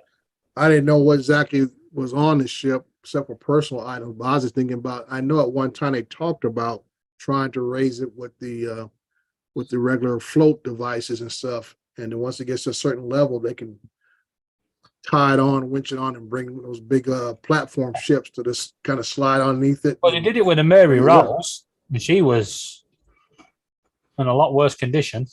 Mm-hmm. So that's what I'm saying. I mean, the ship is not like, unlike some sunken, Spanish galleon from the 1700s or something that's going to fall apart. So Yeah. it's still held together pretty well from what But with- information I've seen. I think the Titanic needs to stay where it is now. It's the captain's grave. Yeah. You don't, when you die, you don't want people to be raising you up and poking around at you going, "Oh, what happened to him?" Well, I mean, Well, that's like military ships, right? Are considered grave sites that Mhm. can't be tampered with. So that's effectively Right. what the Titanic is. well, I was just thinking, David, if you're going to continue have exploration of the ship, I Yeah. rather see them raise it instead of sending people down there. Because I say that is quite a ways down, no matter what. You Yeah. know? And if you're going to classify it as a entombed situation, let it be. And The you- question is, though, where does it, if there was to raise it, where does it go? Do we go, right, who has the back end and who has the front end? Has it split in two? Yeah. It's where does it go? And, Ultimately, saying. ultimately, what's the fucking point? So we can make it a tourist thing? Really? But that's Yeah. that's what they're doing now. That's what they're doing now. Yeah, Pay I $1 know. million dollars. It's kind of to go it's visit kind of this, asked the question of what's the fucking point of even letting them go commercialize Right. a fucking cemetery? Yeah. But the point is, I don't think any of us around here have got $250,000 to go and splash on a vanity project of going down and seeing the Titanic. Dude, even if I had it, that's not exactly on my bucket list. Yeah, exactly. That's my thing. Even if I had the money, that's not on my bucket list at all. I'd I rather can- go. I- I'd rather go into outer space than go down there to the Titanic. As a scientific kind of exploration, that I can agree with. As commercialization to make money off from it, what the fuck government is allowing them to commercialize that crap? That should just, hey, we're gonna charge you $10 to enter the cemetery. People would fucking go nuts if you did that. But that's effectively what they're fucking doing with trying to run that business on that thing. It's like, Mr. Ron Lockwood. Howdy, sir. Howdy. I heard you have a new title. Uh-oh. No, I just caught the last bit of this morning's show. You said something about you were offered a position. oh, they got back to you, Ron? Yeah. Cool. They matter of fact, they called me 10 minutes after I talked to you guys last night. So did they offer you more than what they told you? Well, they Or HR hasn't got to you yet? HR hasn't gotten to me yet. Yeah, I got it. Okay. So The But details are to come. Got it. Now, just for me to catch up, now this is with a new company or your current one that you're still with? it's a current company. Well, I'll say different company rather. It is local. It is 40 minutes versus 4.5 hours away. Oh, okay. Yeah, you It's a put- ground ambulance job. Mhm. It's probably one of the most, and from the middle of nowhere, Wyoming, one of the more advanced ambulance services I've ever seen. Hmm. They have more critical care equipment on that ambulance than I've ever seen. And I've worked all over the U.S. Right. But I went over there, long story short, to interview for a PRN per diem type, like once or twice a month type job. Right. And at the end of the interview, it was pretty vigorous. It was a written test, practical exam, and then a 4 or 5 person, shoot bullets at you from across the table interview. And then when they were done with me, they said, "Do you have any questions for us?" And I said, "As a matter of fact, I do." And I pulled a piece of paper out of my pocket and I said, "Number 1." And they're like, "Holy shit." So what I did great, I think, you being like in a position that you're in, I showed the interviewer, I'm not here trying to get a job. I'm looking Right. for a position. There you go. And I'm sure you have interviewed candidates before, and I'm sure 100 times you said, "Okay, thank you for coming. We'll be in touch." Right.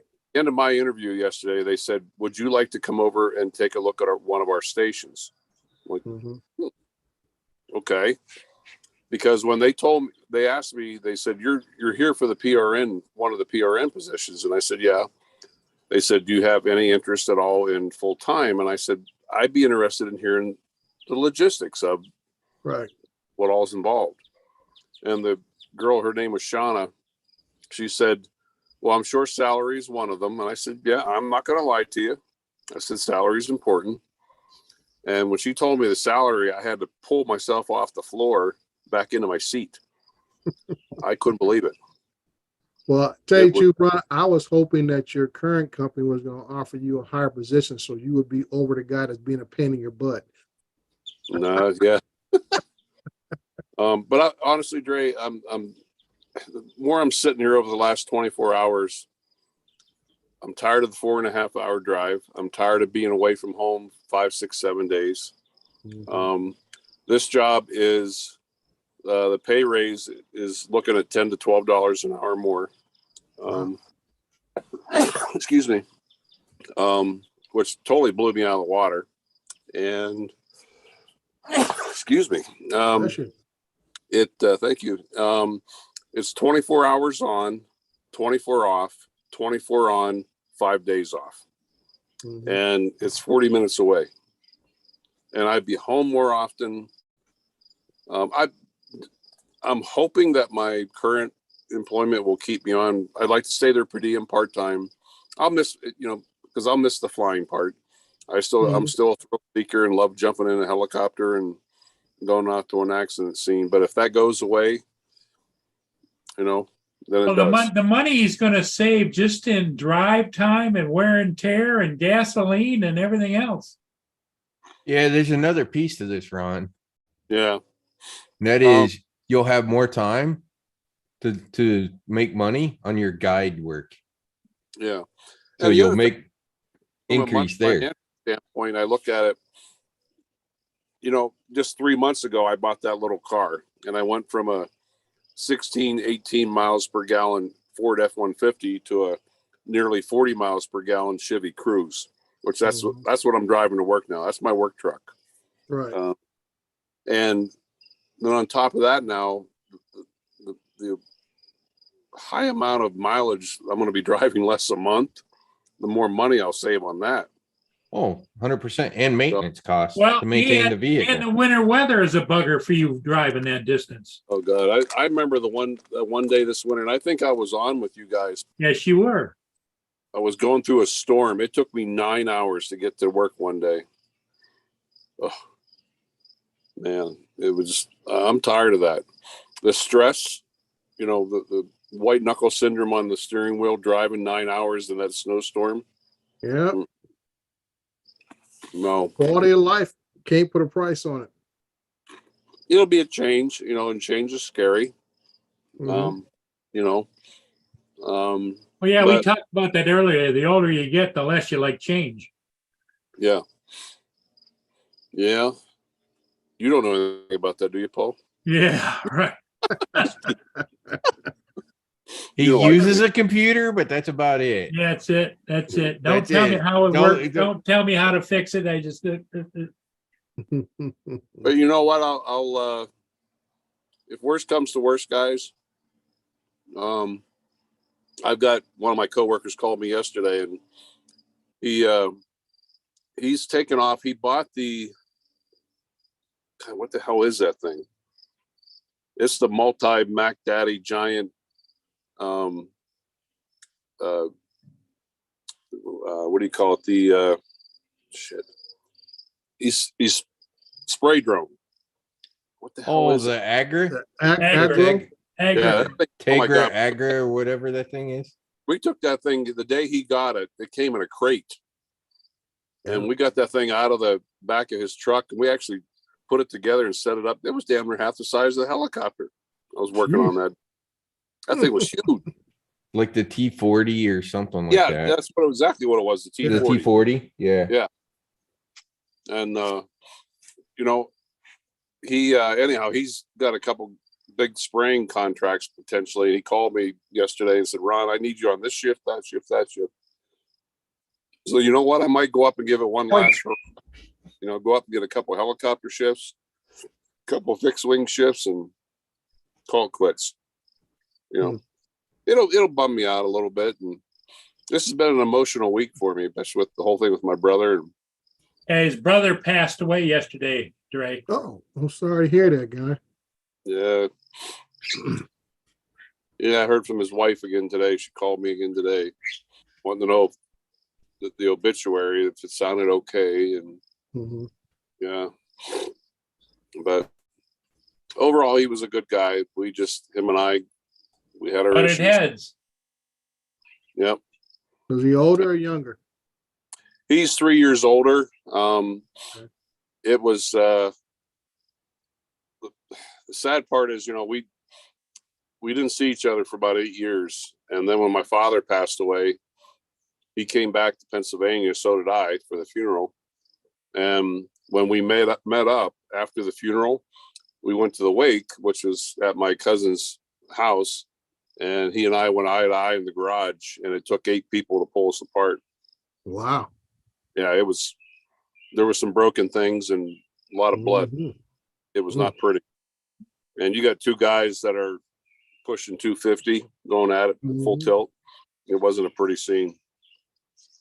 So, but we put the swords down for a couple of years, and I tried to be the bigger person. I went out to visit him out in Wichita and spent a couple of years going out there to help him. And then he went back to his old ways again and turned on me. Mm. And that's that I'm done. So, but I always say you can pick your friends, but you can't pick your family. Yeah, Mm, it's it's true. unfortunate, I mean, So, but and apparently the police are reporting, and the medical examiner was reporting that it sounds like he had the heart attack, and that's what caused the accident. mm, He was going down a highway okay. car. Yeah, I lost a friend that way. From coworker from work. He'd had a heart attack and took him about 2 years, I guess, from a recovery standpoint. Anyways, they kind of pushed him out. They kind of pushed him out of the company after that. But about 4 months after he left the company, he ended up dead and upside down in like 3 feet of water in the lake. He lived in Minnesota, and the bottom of his road ended at the lake. And so what they think is he had another heart attack as he was going down the hill, and yeah, the car just nosed into the lake upside down in about 2-3 feet of water. Yeah. Don't know whether the heart attack or drowning killed him, but it was obvious that it was the heart attack that caused him to put the car in the lake upside down. That's like one of my coworkers up in North Dakota 2 years ago. Same thing. He had a cardiac issue. He was more stubborn than me and Paul when it comes to medical stuff. Oh, I'm fine. I'm okay. Wouldn't go see the doctor, and he had a major heart attack. He called his wife, and he knew, okay, here, this is the big one. He was in the middle of town. Drove right through the front door of the sheriff's department. Wow. Yeah. He ended up dying. But so yeah, I was Don did good today over at the VA. That was an interesting Dre. I was over to Sturgis VA today, and I was on with Paul, and I was kind of walking around the halls, and they got so many historical photos over there. I mean, there were actual photos. Mhm. Anything, Korean War, Vietnam, World War I, World War II. Some really old photos. You can tell they're kind of busted up a little bit. Some of them. Yeah. It's kind of interesting. They're put all over their hallways over there. Hmm. It's kind of neat. But my disabled buddy that I look after, I Yeah. took him over for a procedure, and then brought him home today. And oh, here come the deer walking down the road. Well, Mr. Murray, I'm officially gonna take off here. I don't want Justin to say I just disappeared and stuff. So Hot Rod, I'll catch you later when I do. Always good David, talking to you, catch Dre. Good later when I talking to you, do. Dre. Ron, congratulations on a new job. And Mr. Murray, I'll see you hopefully the next day or two or whenever. Okay. Okay. Thanks, All right, Dre. bye-bye. Take Well, care, Say Dre. goodbye to us, though. Bye. I Oh, like it. you didn't Good say man. goodbye to Laura. Paul. What's Okay. that? Oh, Dre, he's a good man. He's a good. Oh, man, he's a great guy. Laura doesn't. Yeah, he's a I'm good sorry. boy. Laura doesn't agree. You didn't say goodbye to Laura. Uh-oh. Well, did Laura talk to him At the start, yes. way back when? You got Right at the start, when we came on, Laura actually acknowledged Dre and not everyone else on the panel. Well, I know it. Knowing Dre, it's not intentional, Laura. I know. I'm only winding him up. just having a dig at the fact that this time he didn't say leave without saying goodbye. Didn't say goodbye to Laura. Where's Justin been? I haven't seen him in a couple days. His He's- mother-in-law changed the phone company something, so he lost access to his internet connectivity until like Saturday, Oh shit. Dude. and he can't afford his phone right now, so only his wife's phone. He was Yeah, on 'cause for a little bit His chatting on her phone was phone. his work phone, right? Yeah. I'm not sure. Yeah, and the company used to pay the phone bill. Oh, got it. They cut it Yeah, off. they cut it off. Yeah. Ouch. What's he do? Nothing right. Nothing now. No, what did he do? What's his career? Well, What he fields used he to in? be in retail. He was a like an assistant store manager at Walmart, Oh, interesting. and then he went to work for a company. They go out and they check for gas leaks, with the equipment. With that retail experience, holy shit, he should be able to find something. Well, that's what he's thinking about doing. I guess he's got a call in, but when you're up the ladder a little ways, it isn't like walking in the door and being a cashier or whatever. Well, yeah, but they're still looking for those middle people all the time. So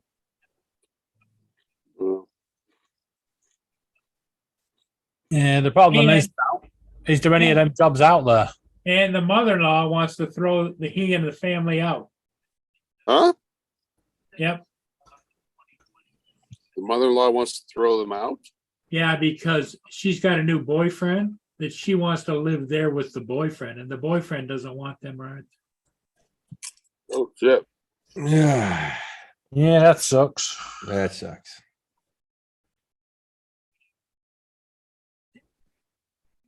Everybody that comes by here waves, and I have no clue who they are. Hey, wave. Oh, come on, Ron. You should know when you live in the country, everybody waves at everybody. Well, the Everybody's sad part friendly. of it is though, Ron's not there that often. Yeah. If it helps, where I live here in Wickford, everybody knows who I am, but I ain't got a fucking clue who they are. And every day, me and Laura are walking down the street, and girls are going up, going, "Hi, David." Hey, I don't know. whatever happened, Ron, with the drunken chick down at the bar? Nothing as far as I know. She was down there today. I saw her car parked there. And the sad part of it is, Ron has told the local police, and they just, oh yeah, she's a problem. Yeah, she lost her husband. Oh, no. She's driving around drunk all the time. You know, Ron needs to get a retired Disney animatronics thing and just sit it on his porch.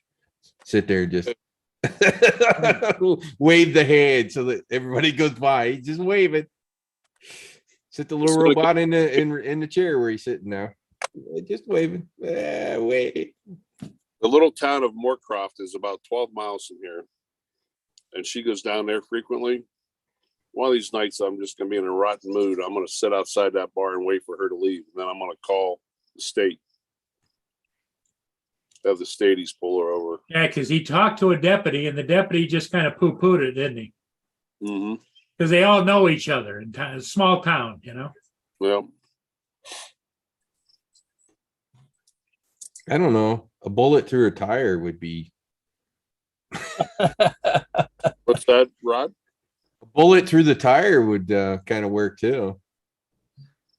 No, what's sad is she, But Maybe didn't the she have deputy a- could- didn't maybe she the have a- deputy didn't could she come and have an pick her up and incident take her that you home. witnessed?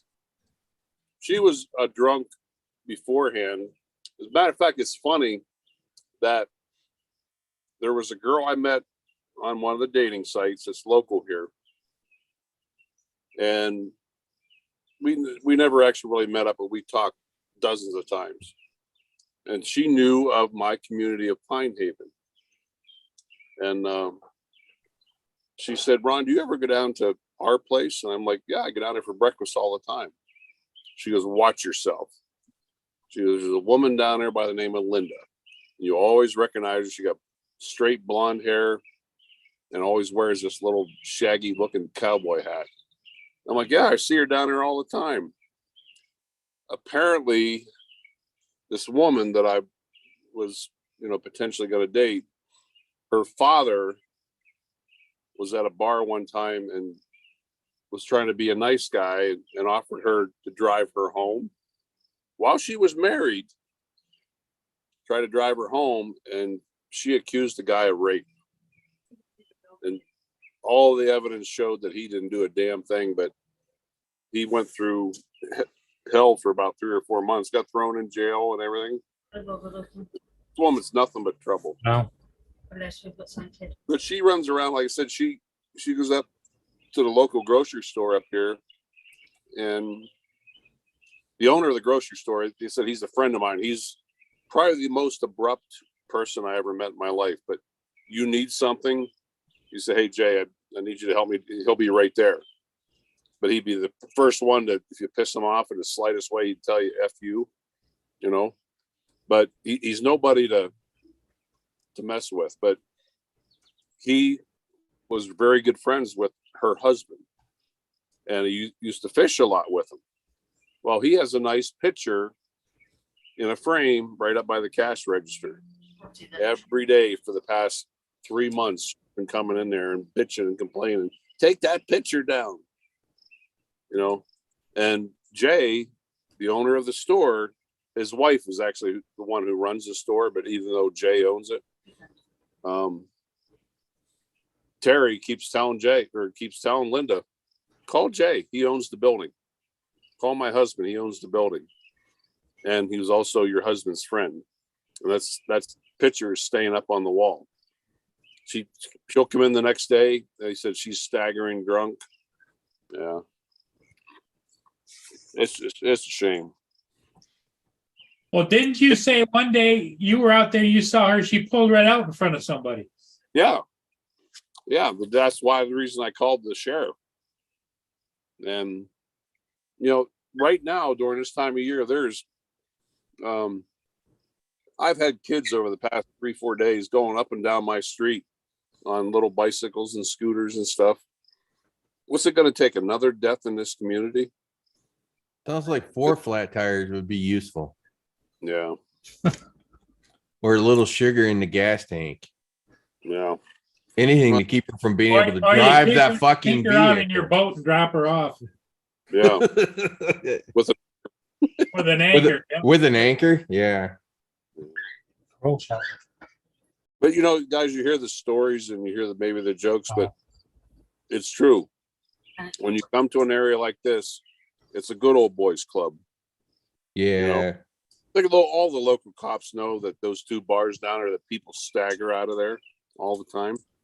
They look the other way.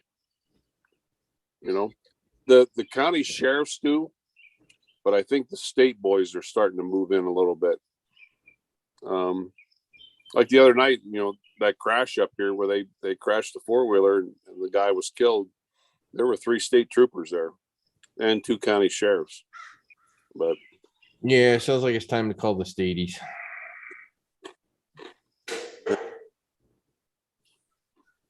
I have somebody I know with the state. I may make a phone call. I just want to see her off the road. I don't necessarily want to see her in trouble, but Yeah. It's for own fucking. It's for her good and it's for everybody else's good that she's not fucking driving while she's drunk. and I look at it as, there I was. Look, you guys know what I do for a living. Yeah. I'm a public servant, and to sit there and watch a staggering woman, knowing that she's been sitting that day. Rod, I don't know whether you heard the story. It was the day before I went to Alaska. The owner of the grocery store calls me all the time. Ron, let's go down to the bar and have breakfast. I go down to that bar all the time, but to eat breakfast, not to drink. Sure. They have a wonderful breakfast there. Why the hell are they serving alcohol that early in the morning? Well, they do. But I went down there and had eggs and bacon. She's there at 6:30 in the morning. I did not want to buy any groceries the day before I left for Alaska. Like, why do I want to buy any food? Oh yeah, exactly. It's not gonna Leave it right last. in the refrigerator for the 8-10 days I'll be gone. And I was very busy that day working around my house, and I worked up an appetite. I'm like, shit, about noontime, I was hungry again. Like, what the hell? I'll go back down to the bar and get a burger. I went down there at noon, still there. And come 5-6 o'clock, I'm like, you know what? I could use something, a little more something to eat. And I wasn't even thinking about it. Sure enough, I get down there at 6 o'clock, still there. Still drinking Yeah, at the bar, I've been there right? for 12 One- hours. yeah. I got one that's even worse. Although he wasn't driving, he was at least smart enough that he wasn't driving. But one of my first girlfriends, her dad, that fucker. I'm telling you, he could have drank that woman under the bar. Mhm. That guy was drinking beer from the time he woke up until the time he finally went to sleep. The only 2 times he didn't drink beer and wasn't drinking alcohol was when he was sleeping or he was at work. Yeah. But he had it before he went to work. But at least he had somebody pick him up and drop him off. He wasn't driving around. That guy had a serious alcohol problem. He drank 24/7 other than when he was asleep. It is. It's an illness. And, me as a medical professional, I've got to recognize that. But still, it's like me right now. I'm on my 2nd glass of wine. I got a little buzz going on, but guess what? I ain't going anywhere. Well, yeah, you can do that at home all you want, right? As long as you're not going anywhere, whatever. Yeah. But in his case, I will say the incident that caused him to start drinking in the first place was pretty legitimate. His wife ran away and left him with 3 kids. She just disappeared one day. So his solution to the problem was drink himself under the table. That's not the The, solution. the rest of his life. That was his choice for the My mom solution. did that too, but you know what? My dad stood up and took care of my brother and I. Well, So- Ron, is that the chick, her husband died on the ice? Yeah, Okay. she's still pulling on that string. Oh, my husband died. He did. Feel sorry for you. Get the fuck over it. He and another buddy were out on the lake, in a four-wheeler, went down in the ice and died. Yeah.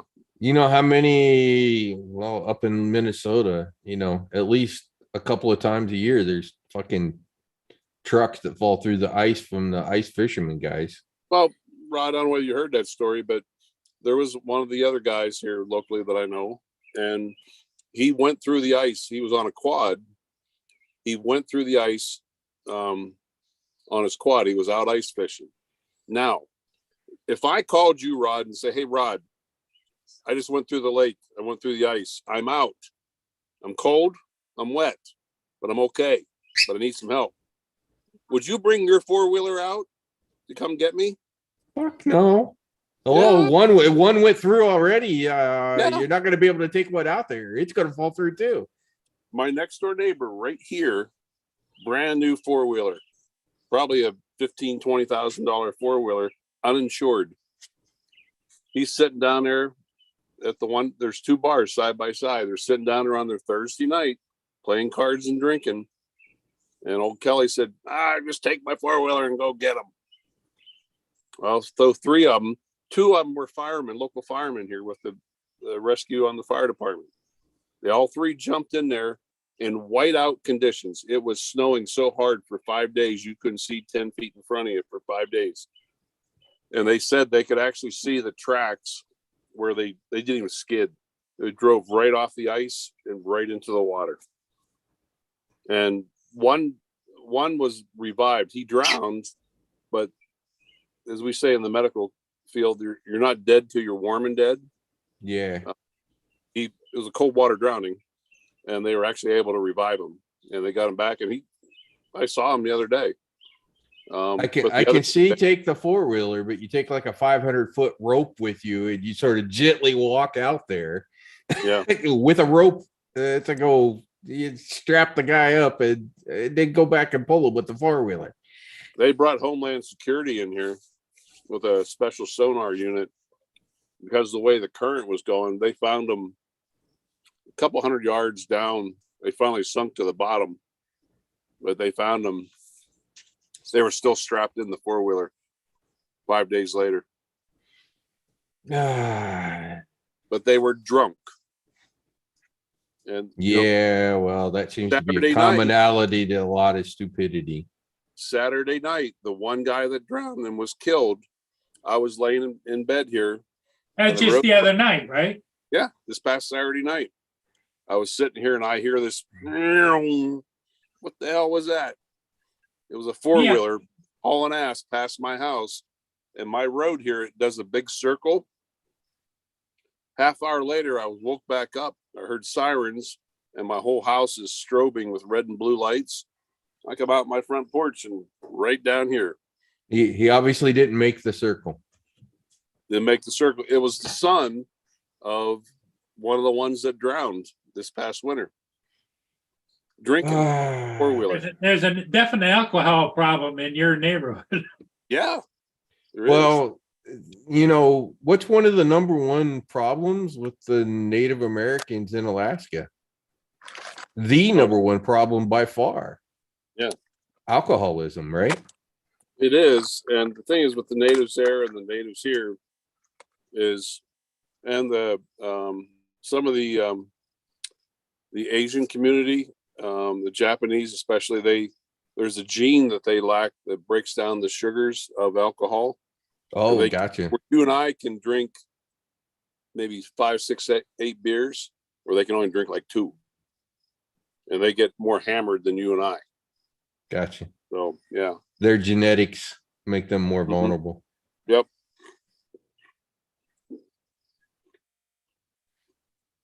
But well, it's gonna be weird going to work tomorrow knowing what I know.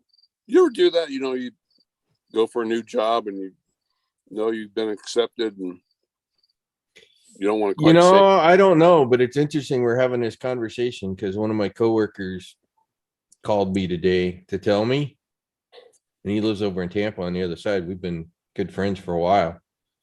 He's leaving. You know, He's going back to work. He's going to go work at one of our partners. Ironically, the guy that owns it and the guy that runs it were both my former managers. Hmm.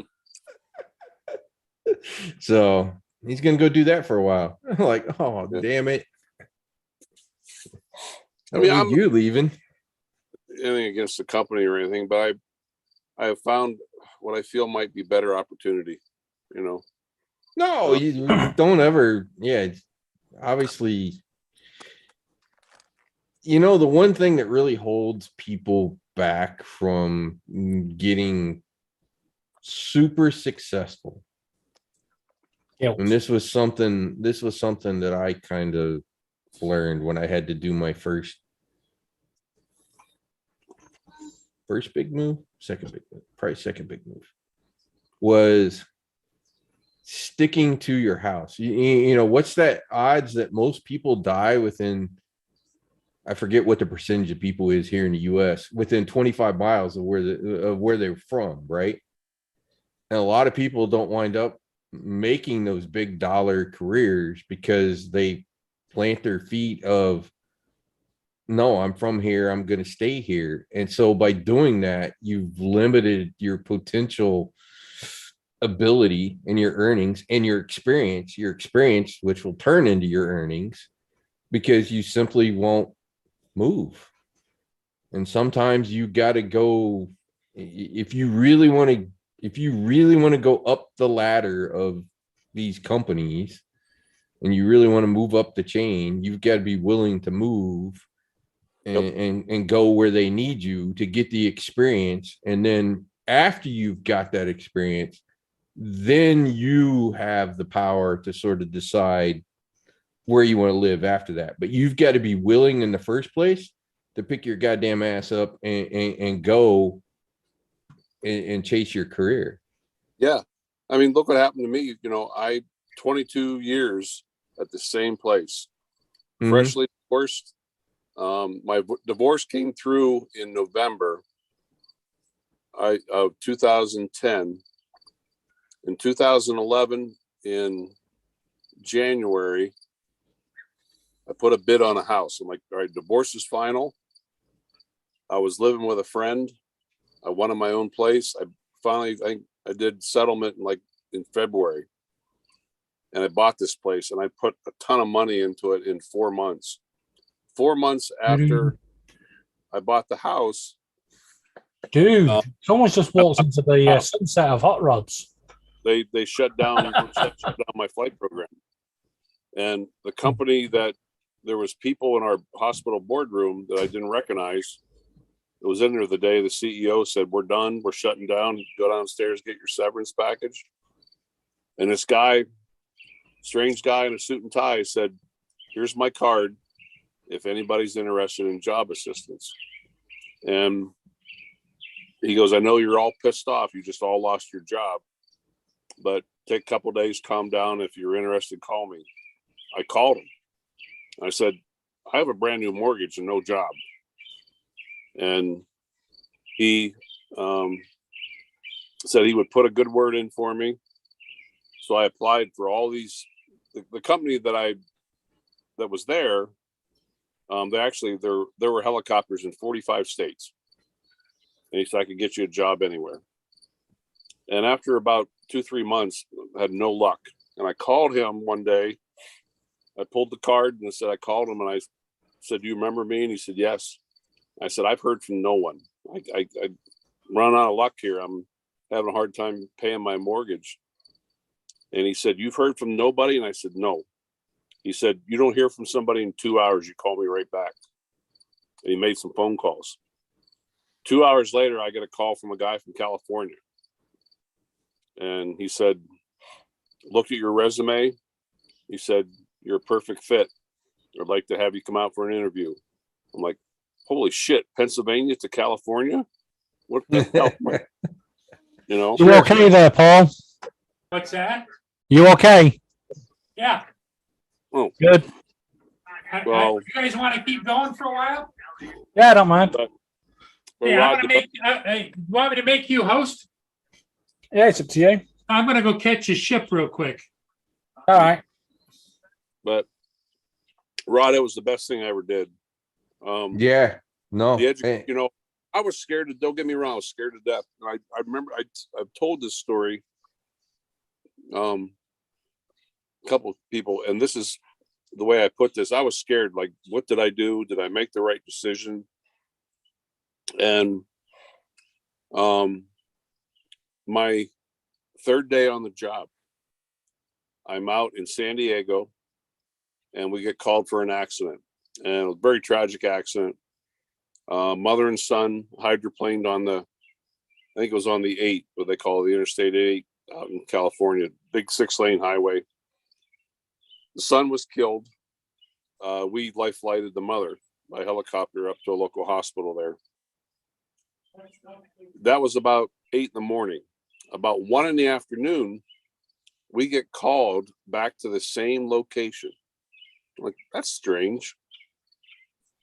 Here, what happened was the father, when he got notification that their son was killed, he went to Hey, the Uncle hospital.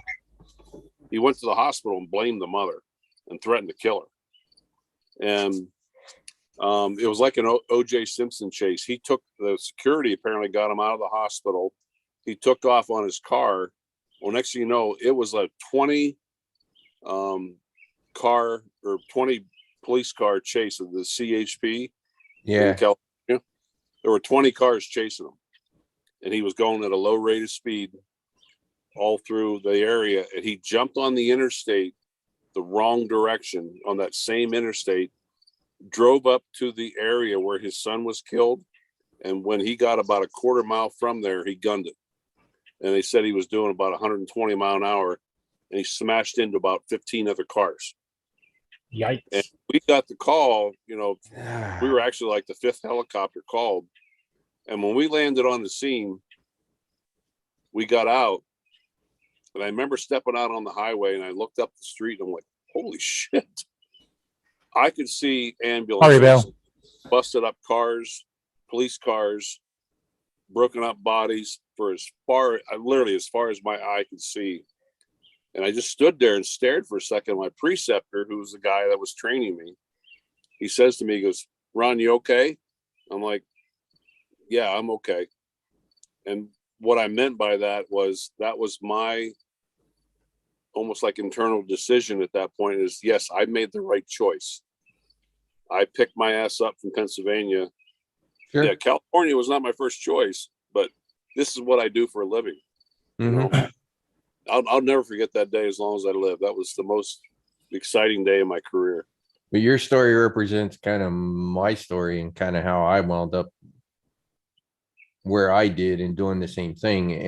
And it's true of a lot of people who end up being successful and moving up, and they move away from wherever they're from and go chase the career and go where they need to go to get the experience they need to get to make that step to, and you got to be afraid to not move because, oh, this is home, and we get comfortable in our little caves, right?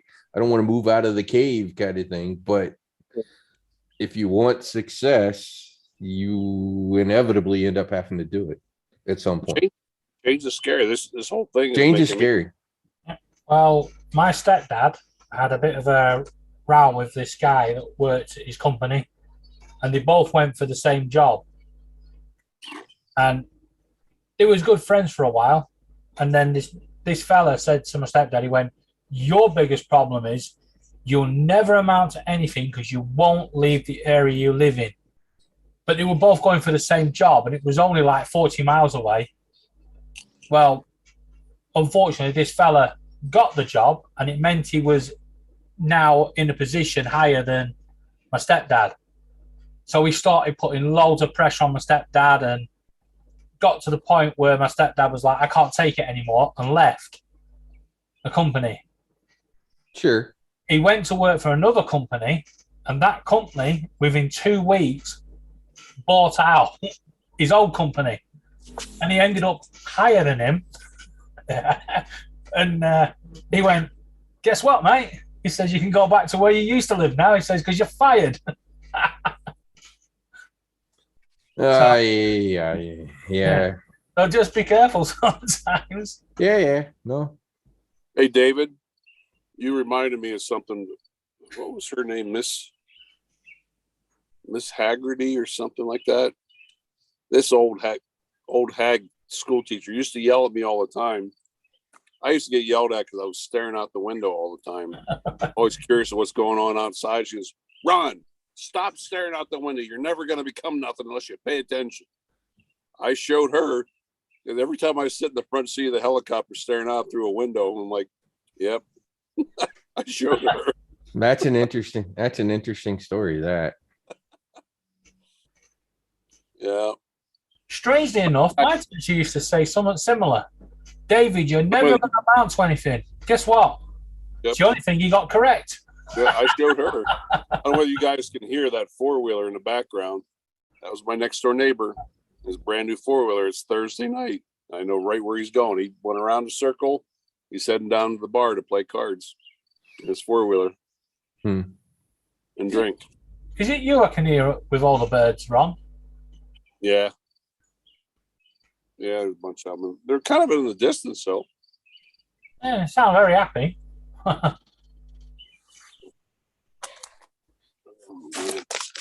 It's gonna be weird going to work tomorrow. I'm just sitting there, I gotta keep my mouth shut. I can't say anything.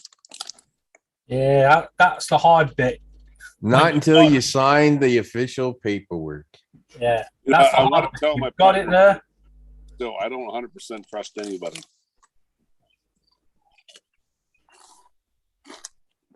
The real hard bit, just knowing, because you may have someone that will just say something, you like, oh, I really want to just rub this in your face, but you can't. Mm-hmm. Yeah, you talk about change, Ron.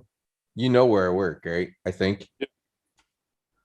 I tell everybody, working here is like riding on the front end of a speeding bullet. If you don't like change, and you this is not the place to work. when you're in one of those bleeding edge companies, you better enjoy change, because change is happening every freaking day. You know, it scared me yesterday, you know, when I was over there visiting their station. 80% of the people I saw were 20 years younger than me. You know? Well, the good news is at least there's people in the career, right? Mm-hmm. At least there's people coming in. Yeah. And those are all, and this is how I look at it, because I'm like the oldest guy on my team. Those are all opportunity. And this is something we learned. This is something I learned in the military that's different in the civilian world, and the way that people operate in the civilian world. You know, in the military, we take pride in teaching the next generation and teaching the guy to replace you. Because, you know, you may be dead, and the next guy's got to be able to step up and do your job. That mentality seems to not exist in the civilian world. It's like, hey, if I teach the next guy, he's going to replace me. But, you know, then you'll hear those same people go, yeah, but I never get promoted. You know why you don't get promoted? Because you haven't trained somebody to replace you. So your manager doesn't want to give you that promotion because he can't afford to let you leave. And people don't seem to understand that educating the next generation is not necessarily a threat to you.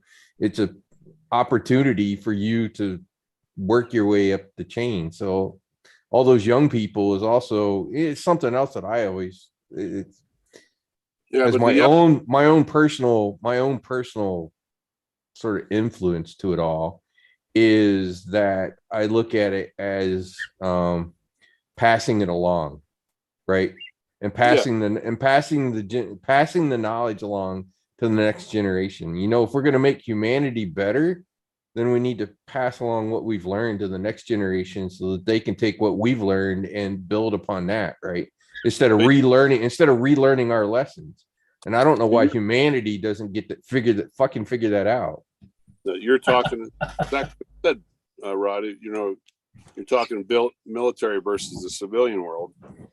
You know, and it's a prime example of my part-time job I have now. There's one guy down there. He's only been a medic for 2 years, but he ex-military. He constantly comes to me all the time and like, Ron, tell me this, teach me this.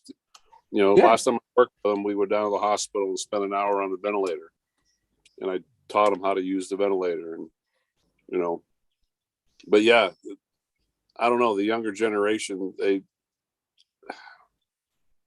don't know, so in the civilian world, I don't feel that the majority of them have an interest in looking up to someone like you and I and learning from our experience and our training and our years. You know what I call it?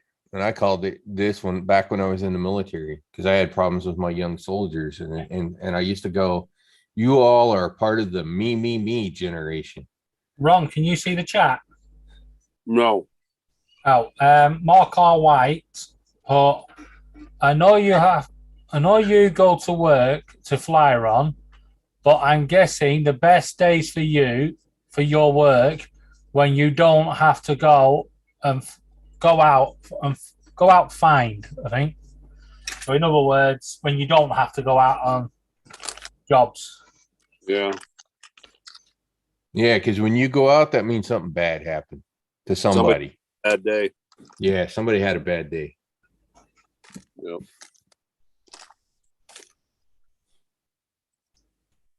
So, anyways, that philosophy of pass it along is something that came from my military experience, and Pass it down. pass it down. If we're going to make humanity better, then we need to be better about sharing what we know with everybody else, so that they don't have to relearn our lessons, Yeah. right? Yep. You know, David, what you're saying was like what Mark was saying too. I actually used this patient's experience. I taught a class on flight physiology once, and the effects of altitude on patients and how it can affect different things. Hi, buddy. Come on over. Yes, I'm here. But I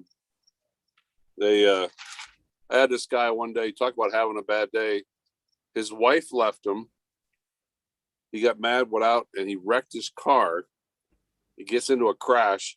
He goes, I'm in a fucking helicopter. He goes, and on top of that, my goddamn dog died yesterday. Poor bastard. Oh man, yeah. I mean, Different people react different ways. I'll go feed my buddy here.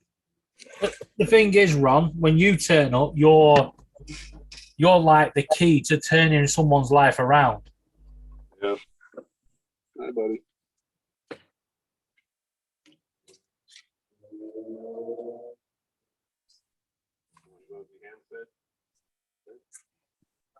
You know, I know he goes hunting, but he's got a heart of gold winning deer. Yeah. It's an interesting place he lives in, that's for sure. Yeah, I wish I had animals like that. I got deer. I don't feed them because I don't want them around my house. Can you guys see him? Yeah. Yeah. I also have turkeys. We also have armadillos. We got quite the collection of animals in our neighborhood. We have foxes, badgers, rabbits, and birds. Yeah, we have sandhill crane. We all kinds of birds. Florida. Apparently a bobcat, one of our neighbors up in the northwest section. Well, they're vicious, aren't they? Bobcats. Bobcats? No? They're small. They tend to be more I've seen afraid a of few humans. videos of They're people more getting attacked afraid by of them. humans than. Yeah, I've seen a few videos of people getting attacked by them. tend to go for the ankles. Yeah. For the most part, just don't mess with them. They'll leave them alone, and they'll leave you alone.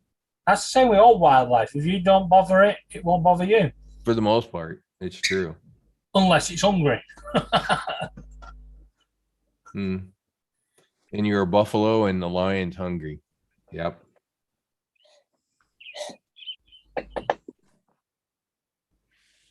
Well, you enjoyed that, Ron. Yeah, he did. Do you have any issues with like coyotes out there where you're at? You know, I've only ever heard coyotes. I mean, right here in the neighborhood once, but in this general area, yeah, we have a lot of coyotes. I would imagine that's the biggest threat to the deer is the coyotes. Yeah.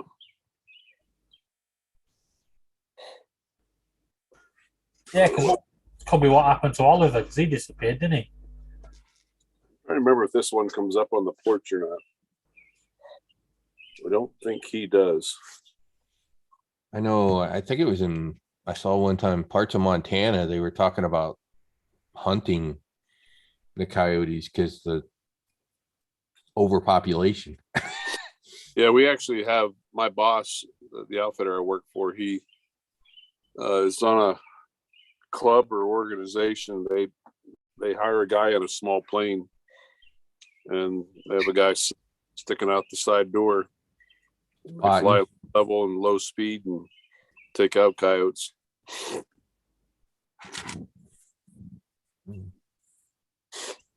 Well, the problem is like everything, like overpopulation of everything, right? It ends up destroying the system, the ecosystem. Yep, and that's what humans have done. Yeah, very true. Hey!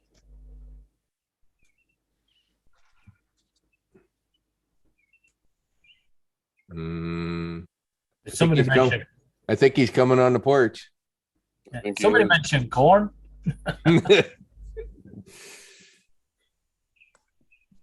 Just as long as it's not on the cob.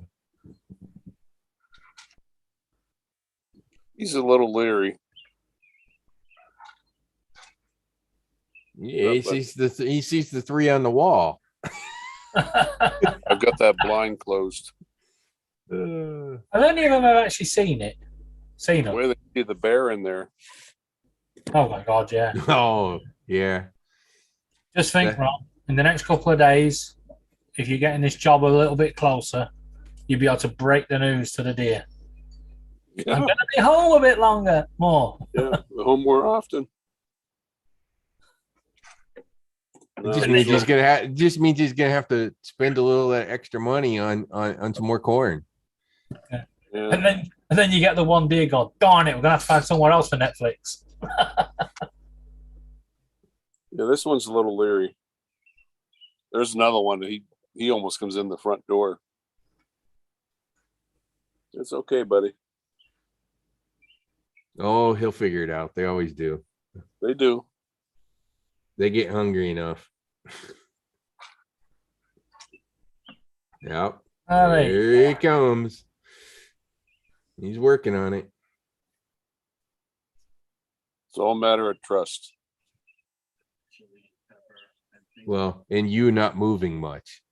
Yep.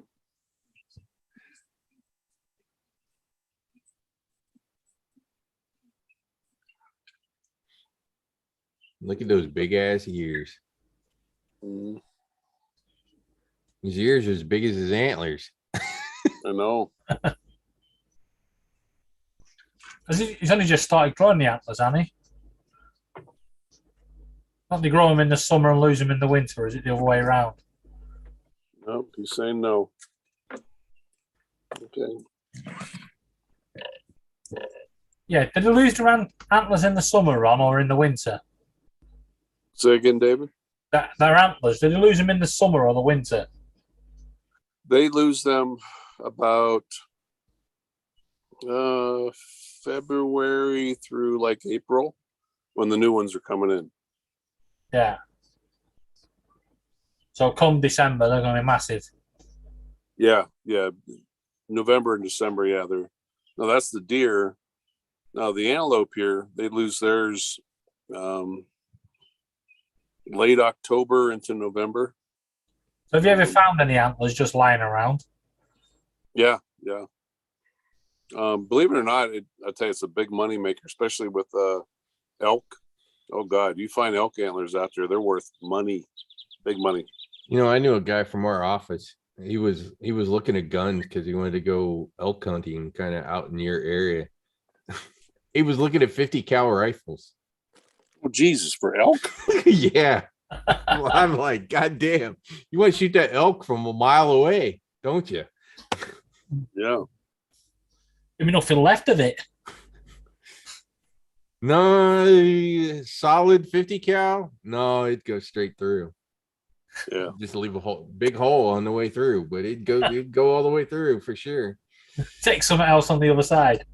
You know, it'd go through armored personnel carriers, so it'd definitely go through the elk. Yeah. That's a little bit overkill. Or a lot overkill. Yeah, a lot overkill. You can go hunt elephants with that thing. Or hunt Russian tanks. Yeah.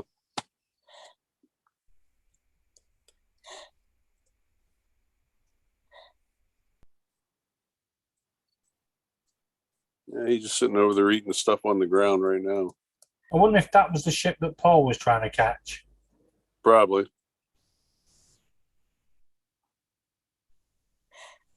Hey, at least we don't give them Mark 19s to go hunting with. Yeah.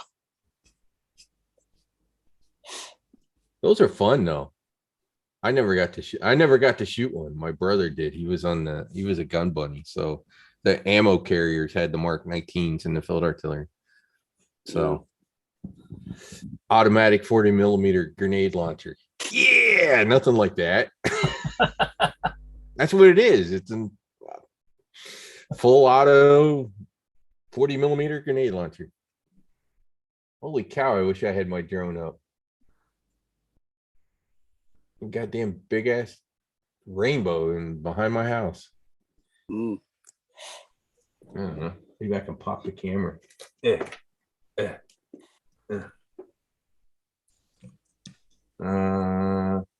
you're probably not gonna see anything. Hang on. I know where you're not gonna see anything. I gotta turn that stupid background thing off. Okay, original. Out the window. Oh, shit, it's too bright. Can't Yeah, see. it's bright. Anyways, there's a big ass fucking rainbow out there. Yeah, let's switch to the car.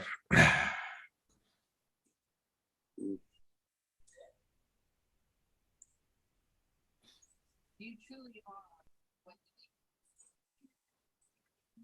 I'll do my mobile, and it can start saying that.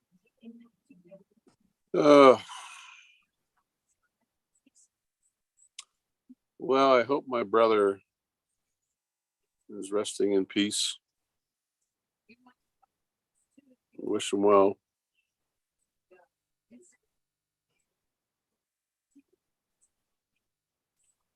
It's a shame he and I couldn't connect. Family, families are a strange thing. Yeah, he was the last family member. Unfortunately, you can't choose them. Yeah, as I said, I was saying earlier, you can pick your friends, but you can't pick your family. I mean, if you could pick your family, I'd be taking mine straight back. Yeah. So here's a picture for you. That's a nice picture. Yeah. That was the sunrise this morning. Is that water? Hey, Yeah, that's the Atlantic Ocean. Yeah. Are you right on the coast? It's about 3.5 miles from my house to the water. Wow. So the water that's down here in the bottom, that's the intercoastal Oh, on this side. So that little strip of land is obviously the island. so you probably get a little humid there, don't you? Oh yeah. And you can see a little better there. that's a hell of a view. Isn't it? You look out the windows over here, all you see is concrete and brick. Yep. Let's see here. What else? I got a bunch of them this morning. I Got a caught bunch it of pine trees here. as it was coming up. Mm, let me scroll over.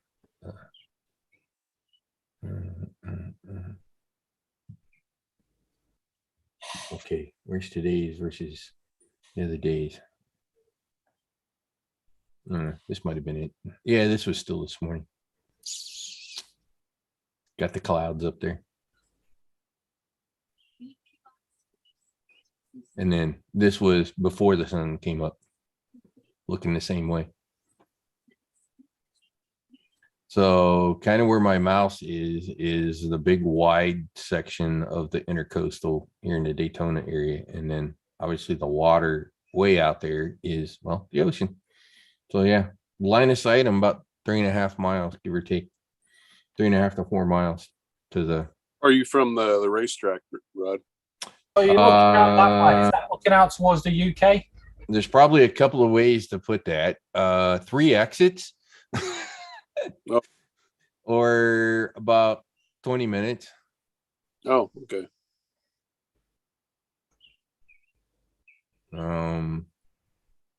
Depending on the time of day, right? And whether race going on. Yeah, I live really close to I-95, which runs right down by the track, the exit to the track. So shit, I should probably take my I should probably take my Mavic 3 Pro and try to point it at the track. I bet I could see it. I've got pictures I can see downtown. Look, I don't know with the new one that I've actually gone out and taken any pics zoomed in that direction. I don't think I have. I'm gonna have to do that. I remember when my first year at college, my dad picked me up at college and we went down to my grandparents in Florida and spent Christmas Day on Daytona Beach. Mm-hmm. Yeah. There. How's that for a picture? Yeah. Bloody hell. So down here in the lower right, you'll see this little wooden thing. It's Flagler Beach Pier. That's the end of the pier. What's left of the pier. Oh. But that was one morning from 400 feet up. Wow. Yeah, Rod, AZ's left a message for you in the chat. The Navy's announced they detected the Titan's implosion soon after it lost contact. I'm not surprised. I'm surprised they actually said that, but I'm not surprised that they didn't. Anything goes on in the ocean anywhere on the planet, we hear it. It's how the hell we keep track of ships and submarines and every fucking thing else. Rod, what's your take on that? What the hell was that thing? That submersion vehicle that tried to go in and explore? Yeah, Oh, the one to go save them? Yeah. They Well, could have. They had some big enough there to. No, I mean the vehicle itself. Do you think they're probably screw blued and tattooed? I mean, it sounds like that vehicle. I mean, 12,000 feet down. It Jesus. imploded, Ron. They know it imploded. They found debris on the bottom. Was that confirmed today? Yeah, Yeah, that was confirmed. That was confirmed. Yeah, they confirmed that all When five. when they lost contact was when the thing completely imploded. They found the tail end of the sub first, and then they found more debris. Oh wow. So Yeah, they found the landing pad. it was 1,500 feet off the bow of the Titanic. So anyways, this little boat here in this picture, that's one of our local fishing boats, shrimp boats that are out there. There's a fleet of about 4 of them that sort of go up and down the coast. You can see why I like flying in the mornings. Yeah. I get some really damn good pictures. Don't look like there's much left of that pier. Between the hurricanes over the last couple, well, last year it lost almost 200 feet between the two storms. So yeah, they're tearing it down. They're actually tearing it down. A lot of the piers over here in the UK, they've turned them into tourist attractions. Yeah, they're gonna rebuild. They're gonna rebuild it. Hang on, let me see. I know I got a freaking.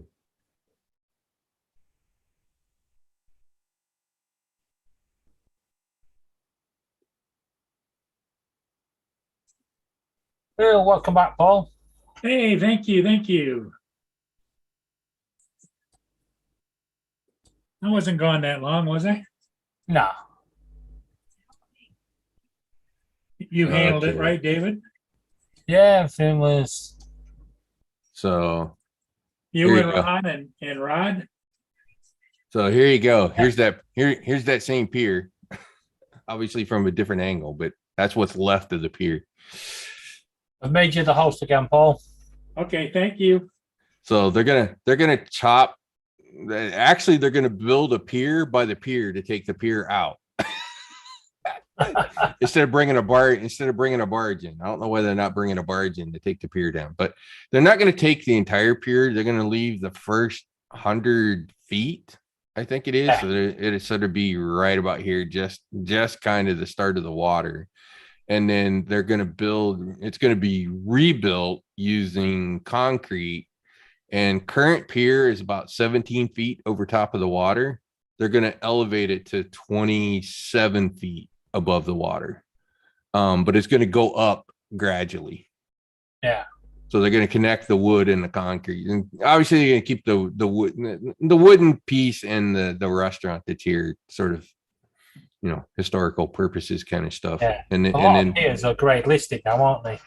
and then rebuild out to 800 feet is how far they're going out. I've thought about taking my drone and seeing if I can figure out where the hell 800 feet will end up being. Hey, Uncle Bill, how you doing? So anyways, this is where all my surfing buddies do all their surfing. This is called Flagler Beach. And it's literally the surf. This is Surf Town. There's freaking all the surfers live in this place. It's a different world. I'll just say that. A different culture in that little town. Oh, why? Yeah, you're right, AZ. The Navy did detect the implosion when it happened.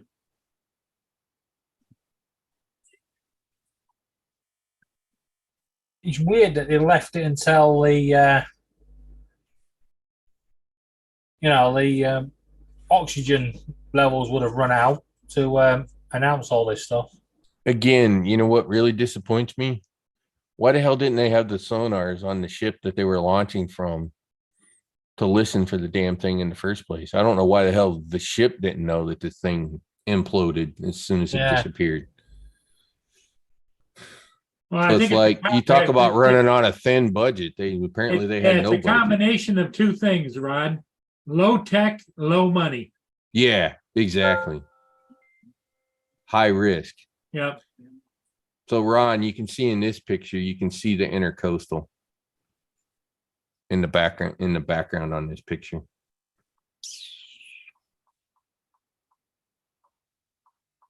Actually, that's a good question. I thought I took some pictures over at the High Bridge. Yeah, where are those pictures?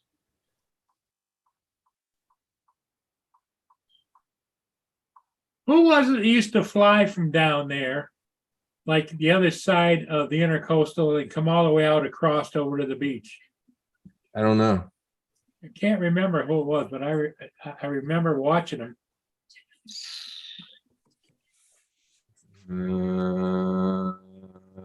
Yeah, here's a good picture.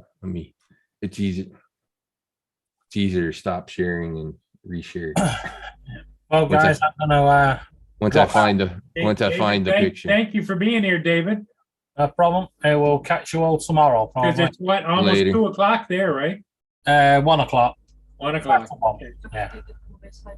Here you go, Ron. All right. see. Catch you all later. Okay, bye-bye. So you can see the intercoastal and some of the swampy area, and then the ocean on the other side out there to the left. Hey, Rod, I don't know whether you can see, but he came in. I was watching your camera. It looked like he came in. Let me stop sharing. There you go. Yes, he did. Good for him. Now you'll have another one.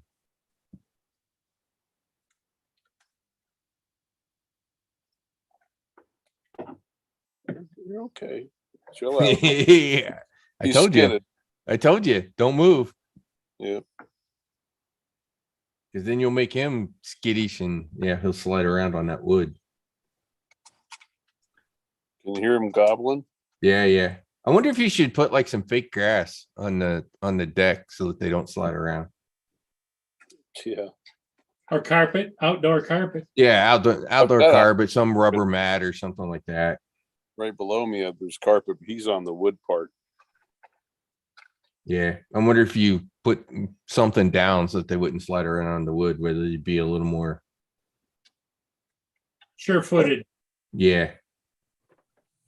All right, buddy. Chill out. I'm not going anywhere. Yeah, he's a little skittish. Yeah, you can tell. He's enjoying the corn because he's slobbering all over the place. I know. I just noticed that. Can you see the slobber? Yeah, can see it. I'm making a mess on my porch. Yeah, that pier where I'm at, there's God, I can't remember. Oh, Rusty is his name. He's a big ass boxer. If I feed him chips, yeah, he slobbers all over. But then again, that's a boxer for you. They slobber all over anyways. Yeah. He's like, yum, that was yummy, but I'm not sure whether I'm coming back for more. 'Cause I'm thinking about it. I'm not sure yet.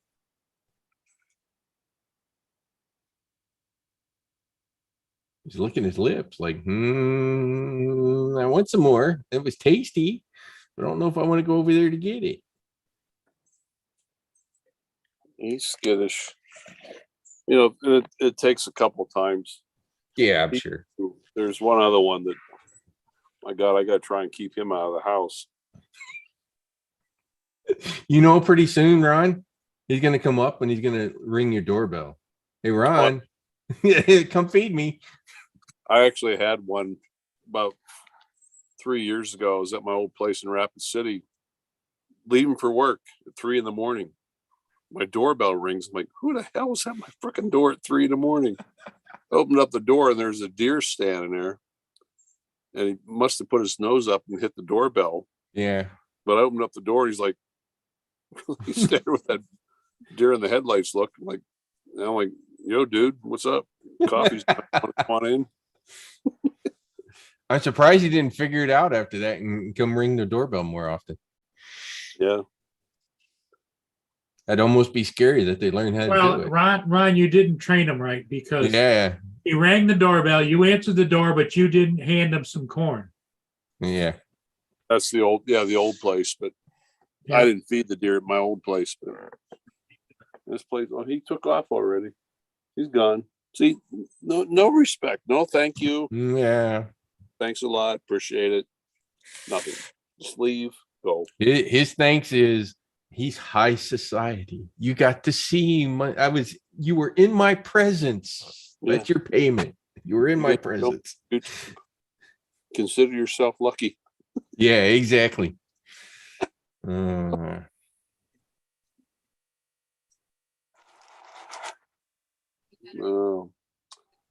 God, Well, guys, I better go get the rest of my stuff ready. I got to go back to work tomorrow after a month.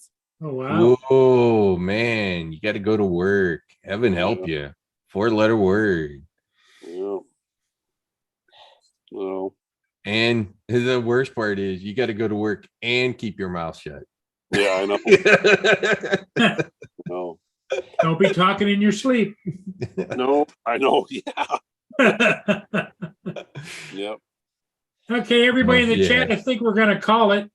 my friends and I are gonna say adieu for this evening, and we'll see you again maybe in the morning. All righty, Paul. Later. Rob, Okay, Guys, bye good- for now, everybody. Thanks. Take care, guys.